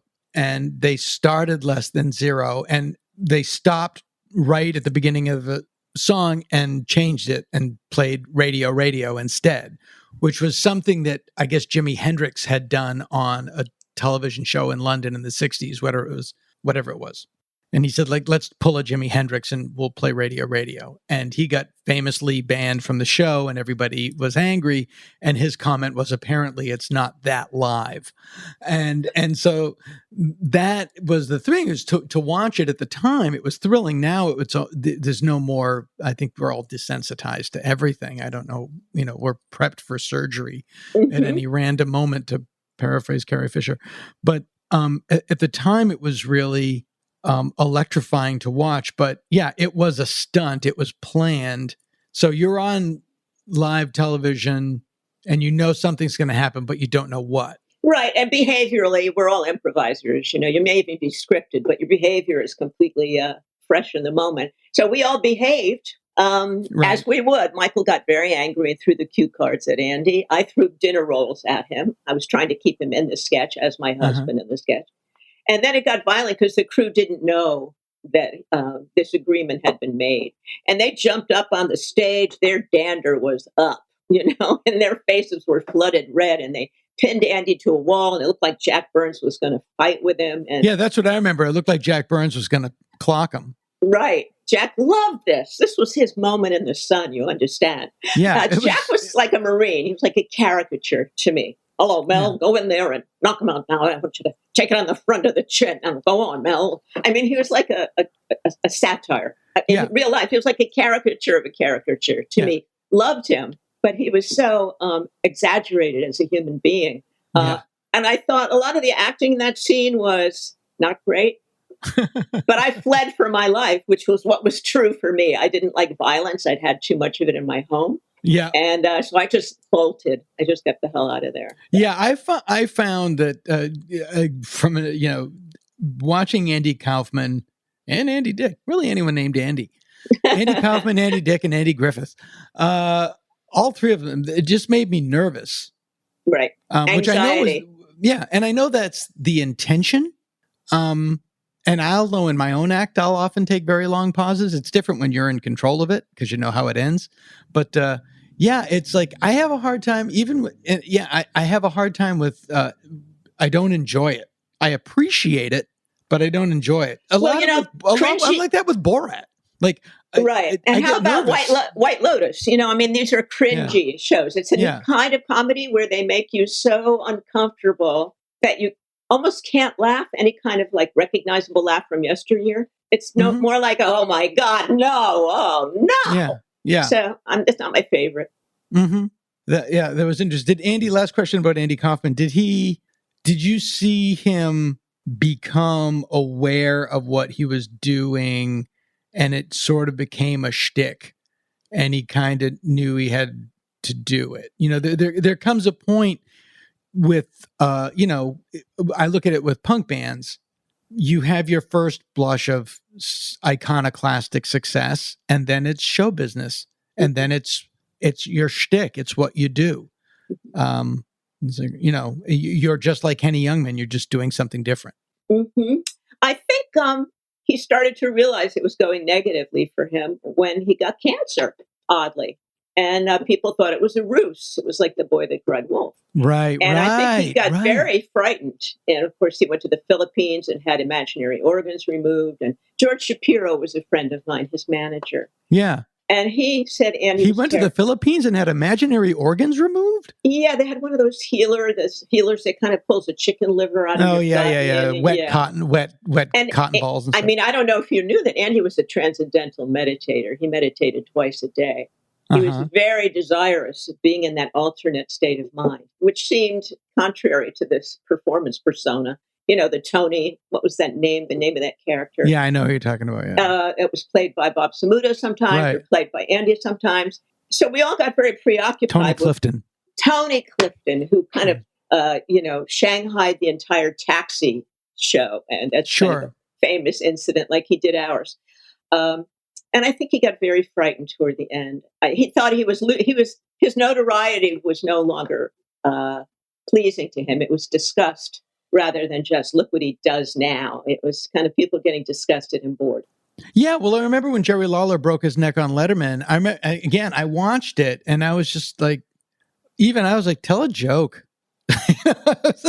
Yeah. But that's one of the things when you see him deified, like later in life, it's just like, when you've been around long enough, and these people, they, as they say, like dying young is a great career move. It's like, Sam Kinison at the end of his life was kind of a tragic figure. Yeah. One trick pony. I mean, Andy was a many trick pony. Yeah. But I still remember the nice Jewish. They're just guys. They're just guys. Right. They're just people. Yeah. I still remember the Andy that would go to Fairfax Track with me at night, which was the only time I could exercise when we were doing Fridays, and keep me safe. Watch me run the track a few times. I used to run the Fairfax Track. Did you? Yeah. Right across the street from what used to be Eda Pita, and it's now gone. It's now Dave's Hot Chicken. And Andy took me out for my first macrobiotic meals, turned me on to transcendental meditation. Mm-hmm. I mean, I remember that guy, a sweet, generous, feminist guy.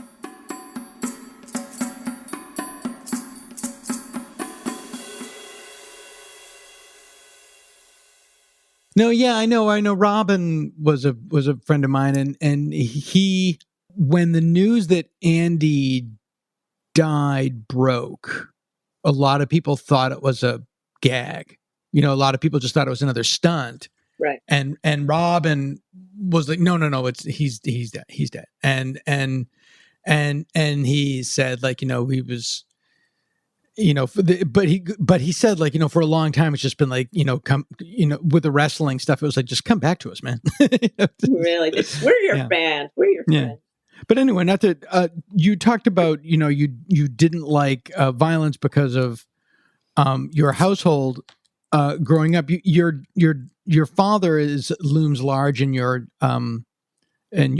psychic landscape, and is talked a lot about in your book. The story that really got my attention was that he locked your mother out of the house naked during the winter.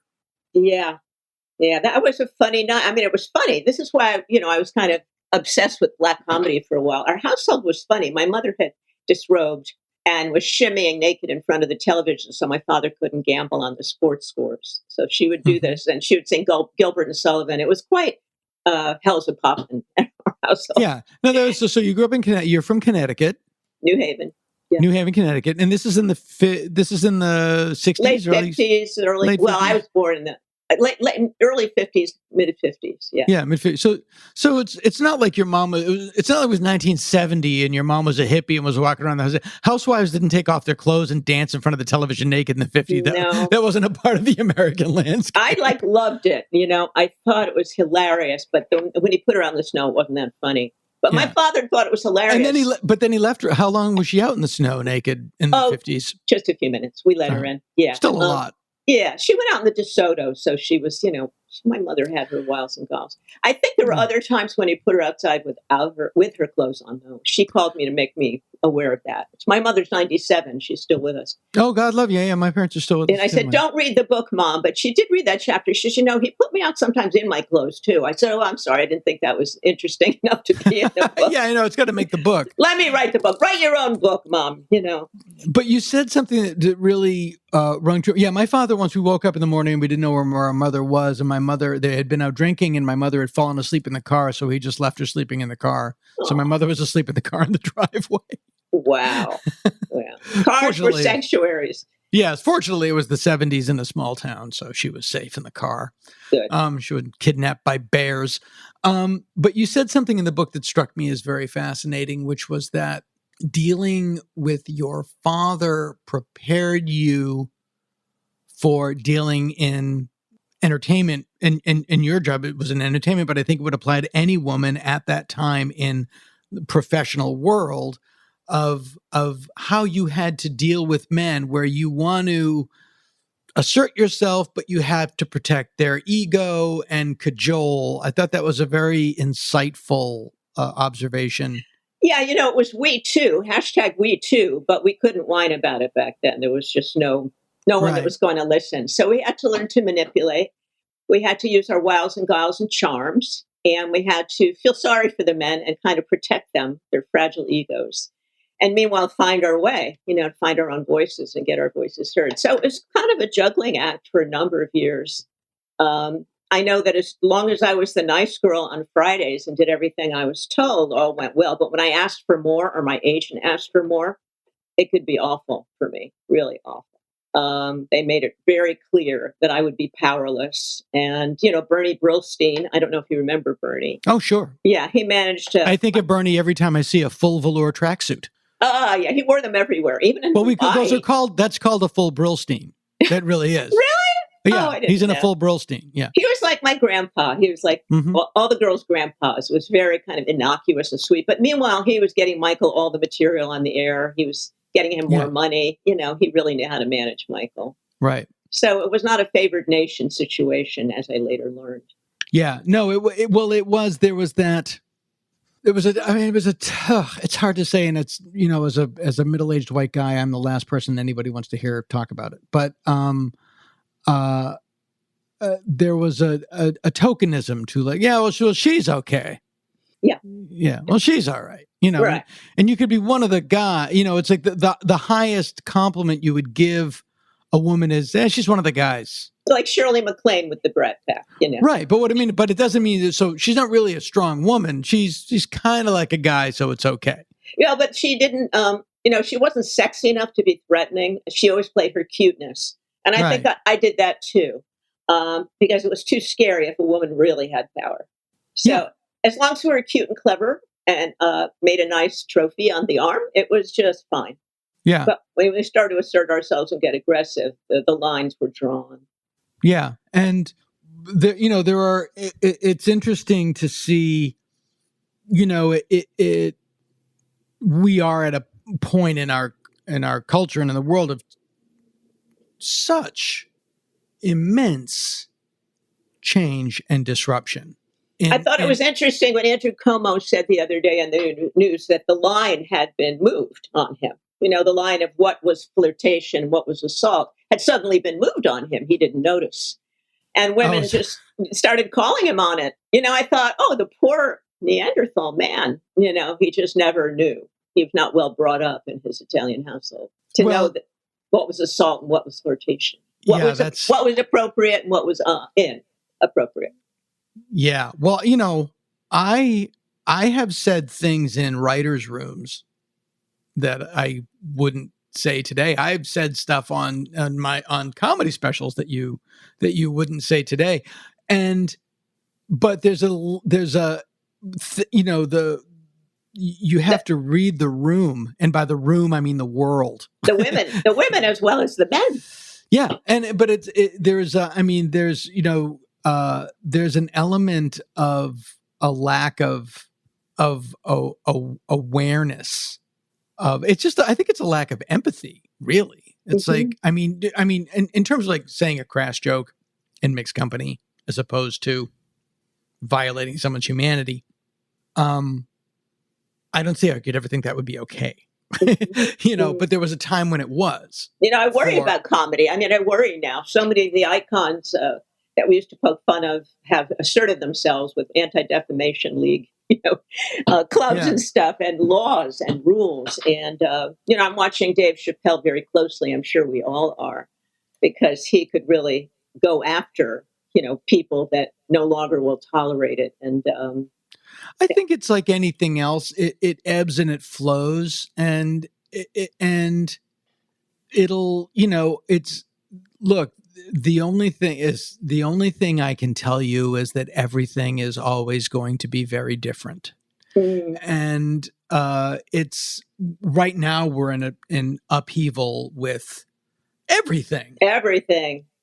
And it's like it makes 1968 look like 1958. It was just like, in terms of political turmoil and nothing is going to be the same. The climate is changing. The climate is changing. How we run our, we're getting used to American cities look like Calcutta and will for a decade unless we wisen up, which we probably won't, because we we only fight the fire when it gets to our clothes.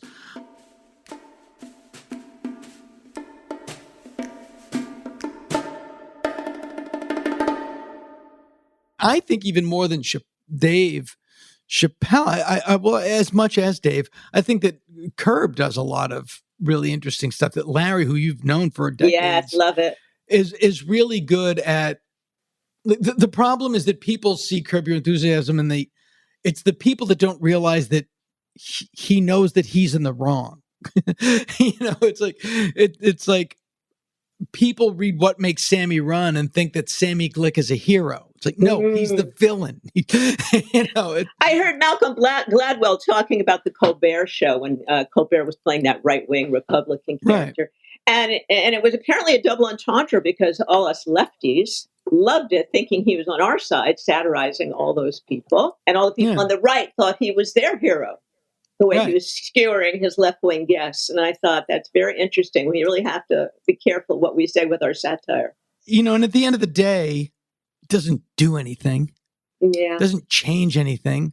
It's like Jon Stewart didn't stop George W. Bush. He just let steam out of the kettle.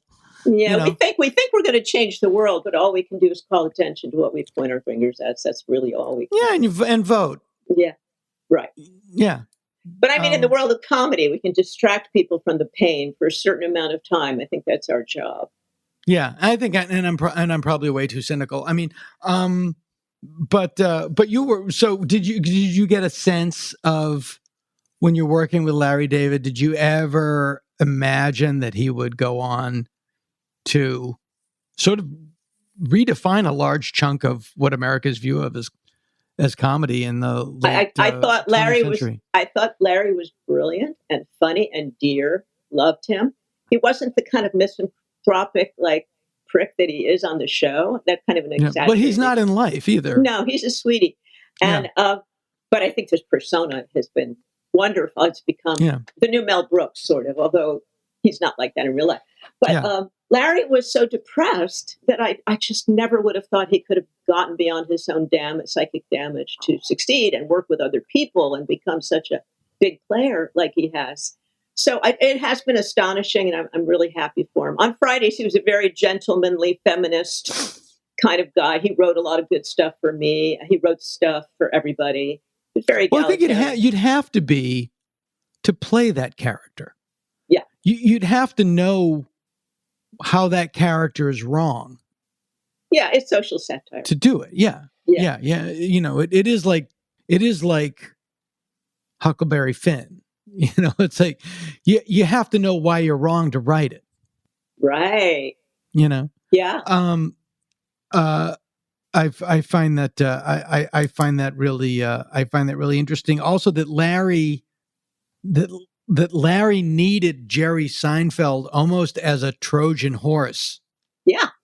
For what he wanted to do. In the same way, I'll draw a weird analogy. In the same way that Pete Townsend needed Roger Daltrey. Like Pete Townsend needed a good-looking, a vanguard, guy to put his ideas in. Like, this is a much better box than mine. Yeah. You go sell this, right? And that's what and that's what Larry had, and Jerry was sort of the. If you look at Seinfeld compared to Curb Your Enthusiasm, Jerry was the cartoon version of Larry David. He was it wasn't this, it was this. It was just kind of bemused indifference as opposed to outrage.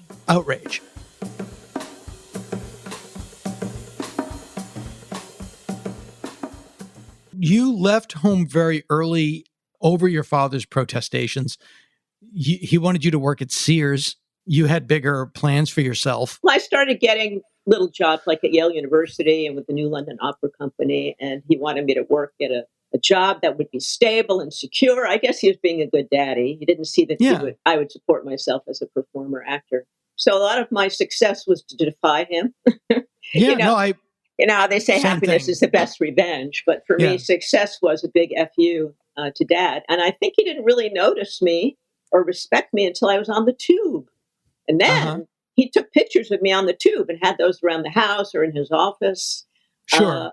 So that my persona became his favorite daughter. You were not there. 2, it was a persona. It wasn't real. It was easier to mime an attachment. Very good. Yes. You know? Yes. We were at a distance. We couldn't hurt them anymore. Right. Yeah. And yeah, exactly. And that and it became an impression of an attachment. Good. You know? The proud daddy. Yeah. He had pictures of me all of over his desk. He didn't have pictures of my sister. And I'd say, Dad, get my pictures off there. Put my sister's picture on your desk. I felt for her. It was very hard, apparently, being my younger sister. And I always apologize to my sister because I came out of the womb with a top hat and tails, and I was just like ready to go. Hello, my honey. Hello, my baby. Hello, my... Yeah. I just was ready to get out of that small town. And my sister made her peace with it. She became a very devoted daughter to my father and my mom. She's still very devoted to my mom, cares for her. Has been back her in Connecticut still? Yeah, my sister lives in Brooklyn with her husband, but they have been dutiful and devoted and present in a way I have not been able to be. And your mom is 97. Yep. And and left your father in her 60s. Yes, and she found love in her 60s, just like I did. So it's been weird symmetry to that. I've thought to myself, as soon as Mom got happy, it seemed okay for me to get happy too. Isn't that predictable? Wow, that's very interesting. I didn't catch that. And did she remarry your mother or No, she did not. But she had a boyfriend. She had someone she loved, and then he passed. It's very sad. Well, that's what happens when you meet people. I know at that age. In the 7th inning. I know. But anyway, she's got a good life. She has good health, and she's in a wonderful place where they take great care of her. So that's fantastic. Yeah, my dad's 90. Oh, and yeah, my dad's in Boston. 90. Yeah, I'm a suburban Massachusetts. Yeah, my dad's 90, and my mom is 88, but my mom isn't mentally present. They're still together, huh? Well, she lives in a facility. She thinks it's 1952 and she's in high school. That's good. Yeah, no, she's happy. I mean, it's like, as my dad says, she's very happy, capital V, capital H. So as a man in a household with all women, do you feel threatened? It's great, Melanie. Is it great? It's great? Yeah, you're gritting your teeth right now. No, what I like about living in a house full of women, I have 3 daughters and my life partner. I'm divorced and I have a girlfriend, and I hate the term girlfriend because she's not a girl.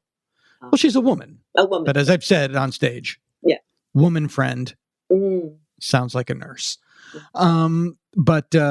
But in any event, what I like about living in a house full of women is that people don't react emotionally. They're not emotional thinkers. It's all very pragmatic, cut and dry. It's like just a gang of Spocks. There's no sort of emotional reaction to anything. Really? Every day's a gift. Well, everything I said just then is a lie. I was wondering. I thought you'll cut this out of the show for sure. No, do any of your daughters want to be performers? Here's the thing, Melanie. I don't react to anything anymore.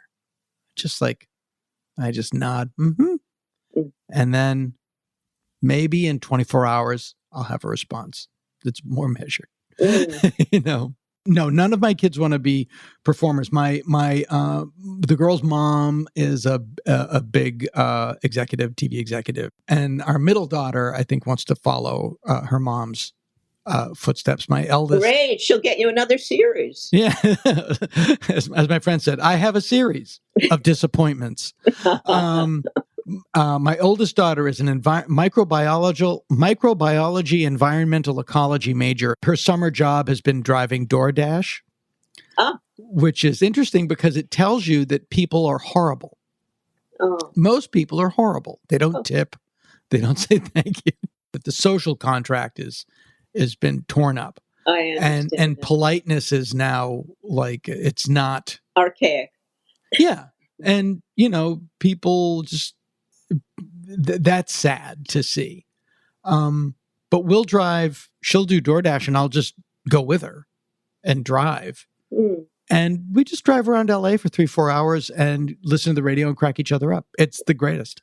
You actually were part of one of the funniest jokes I've ever heard on television, which on Newhart, which is you hate me. No, just the opposite. I hate you. It's just one of the funny jokes I've ever heard. Wonderful writers. I had such a great part. I got to be Tom Poston and Bob Newhart and Peter Scolari's therapist. I mean, they did something new with me every time I guested on that show. It was great. And those are heavy hitters and all gentlemen, I'm assuming. Like everybody, all those guys sound like pros that didn't have time to be assholes. Well, Bob had an edge. He didn't like Mary Fran. He made no bones about it. He would not kiss her or touch her in a scene. I thought Mary was very sweet. I don't know what that came from. But he loved to talk about her at lunch. And I was kind of surprised because I always found him to be a gentleman comic as well. Yeah. Wow. I didn't know that. I do know that that having Suzanne Flechette on the last episode was quite a punch in the face. Yes, and my character also began to hint at that. Jack Riley, who had played Mr. Carlin on the original show. Yeah. Was it Mr. Carlin? On the original show, on the Bob Newhart show. Oh, he played a crazy man in Bob's original therapy. And apparently he's coming to me as a therapist. So Bob and he run into one another in my lobby, and they're staring at each other. And Jack says, "Creep, leave me alone." So he walks out and Bob says, "I'm sorry, that guy looked so familiar." And I say, I have to apologize for my last client. He was really screwed up by some therapist in Chicago. And so that started to give away the idea that this series had all been a dream, a nightmare in the midst of his series with Suzanne Flechette. That's really amazing. But since the book has come out, you've got an uptick again. Like you've sort of, acting is, you're a product. And you're an ingenue, or you're a character actor, or you're and you are now, and then you were a voice actor for a long time. You were on Parker Lewis Can't Lose, and then you're one of the big voices on Rugrats as a voice actor, and now you have a whole new sort of angle. Yes, to your career. Well, I've actually always been a character actress, but I was playing an ingenue as a character. That makes sense. Yeah, just like women do glamour as a character. We're not really like that all the time, but, we put on a certain bra and we suck in our guts and we walk up the red carpet. And for that hour and a half where we can stand the spike heels, we're glamorous. In terms of television, the types of roles that are available to people are, it's really limitless. Well, for 10 years there, every time a young person wrote a character who was old, they put her in a walker or in a wheelchair. Now, in my late 60s, I haven't used a walker or wheelchair. Mm-hmm. There's a whole bevy of us women who are living a lot longer, feeling a lot better, looking a lot better, who are participating in the culture. We're not just living in old age homes in our 60s. So I think younger writers are beginning to discover that. And because of this age of diversity, where every race is getting a voice, older women are getting voices too. So I'm lucky to be on that wave. It's two great stories, both from my girlfriend who has it's early August, so Halloween decorations are going up, and when you go into stores, you see all of the horror icons in the decorations. There's Frankenstein, Dracula, and older woman. It's not always even a witch. It's just, look, a horrible older woman. Yeah, some hag, some crone, it's really disastrous. And I tell you, my girlfriends don't look like that. I have beautiful girlfriends, all over 70, and they're gorgeous. I have a bunch of friends that are like the merry widows. They're living on their late husband's money. They took care of their husbands in those last vulnerable years of their lives, and they deal with the barbs from all the younger and ex-wives who were let go, and the kids. And but they are having a grand time, traveling, partying. It's kind of wonderful to watch.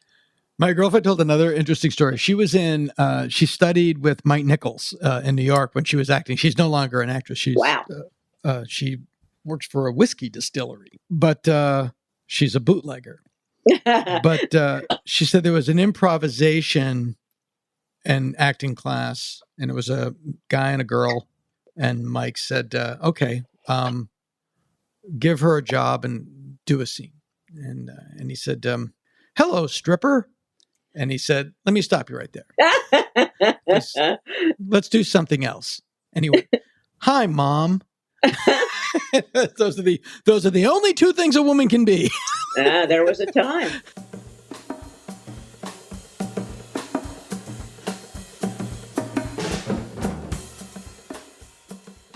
you found love in your 60s. Did you, when you met your husband, who's now your husband, did you look back on your previous relationships and think like, oh, I guess I wasn't in love. I thought I was in love, but I guess I wasn't. I mean, That's one of the things that informed the book, actually. I could see the folly of so many ways where I was trying to get daddy's approval through the wrong people in the wrong ways.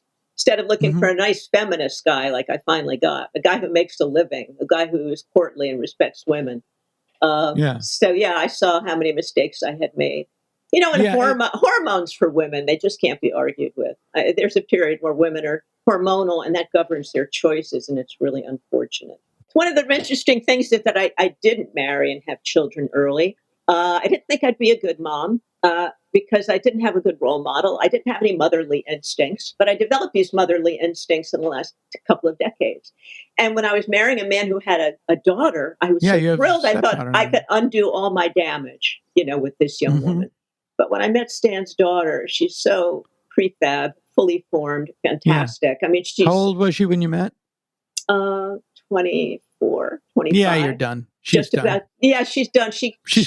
She pulls me into her lap and tells me about microaggression. She's a counselor at Stanford University, and she knows all about the various gender nomenclatures. And she works with a lot of trans people. So we have learned. I sit at her feet and I just listen to her tell me things about the world. So I feel very fortunate. I didn't get to be the mother, but I get to be the student, the student of my daughter. Yeah, and it's great to. It's great to have. It keeps you engaged in the world. One of the things I noticed when I started out in New York in comedy was that the stand-up comics who were most successful, most notoriously had problems relating to women. It was part of what honed their act: their lack of success getting laid, their lack of success finding their loves, putting down their girlfriends, putting down their wives. And that was what made them successful, was that very difficulty in attaching and loving a female. Yeah. And that's one way to do it. It's not the only way to do it. And it's one that I think that we're outgrowing. It's interesting that, there's certain jokes that just don't work anymore, but that's good. That's evolution. You can't do Pollock jokes anymore. It's fine. Comedy moves on, One of my first stand-up jobs was opening for Leonard Barr, way before your time, pretty much before my time. He was like in his 80s when I opened for him at a club in San Diego. I was hired off the improv stage. And he was drooling in the corner, doddering, shaking. I thought, this man is not going to go on. How is he going to go on? And they said, just open for him. Just announce him. And I announced him, and he came back to life like he had been reanimated. Leapt onto the stage and doing one-liner. I saw Bob Hope do the same thing. Really? I was on the second to last Bob Hope special, and he did the same exact thing. He looked like a pile of towels, and then they said his name, and it got struck by lightning, and he went on stage, and he was 30 years old. I hope that's true for you and me too, Dana. I'm going for full doddering. I want to do doddering 24/7. That will just keep our senses of humor through it all. Yeah. So where can people get tell people where they can get the book and where they can see you next? Well, I have an audio book on Audible. I perform it myself. I do all the voices of my mother, my father, Henny Youngman, Rodney Dangerfield. I do them all. It's also an ebook available on Amazon, and it's on Barnes & Noble. You can get it on Apple Books. You can get it just about anywhere on the internet. And some local bookstores are starting to pervade the local bookstores. Not all yet, but if you call your local bookstore, they will get it for you. Excellent. And tell them the title one more time. You should tell us. It's called Odd Woman Out, Exposure in Essays and Stories. It's great. Melanie Chartoff. Well, thank you so much for taking the time to do this today. This is going to be great. I highly recommend the book. If you are a dude and you have an interest in trying to understand women, highly recommend the book. If you're a woman, why are you listening to my show? Other podcasts reach for the sky. Dana Gould bound. We barely try.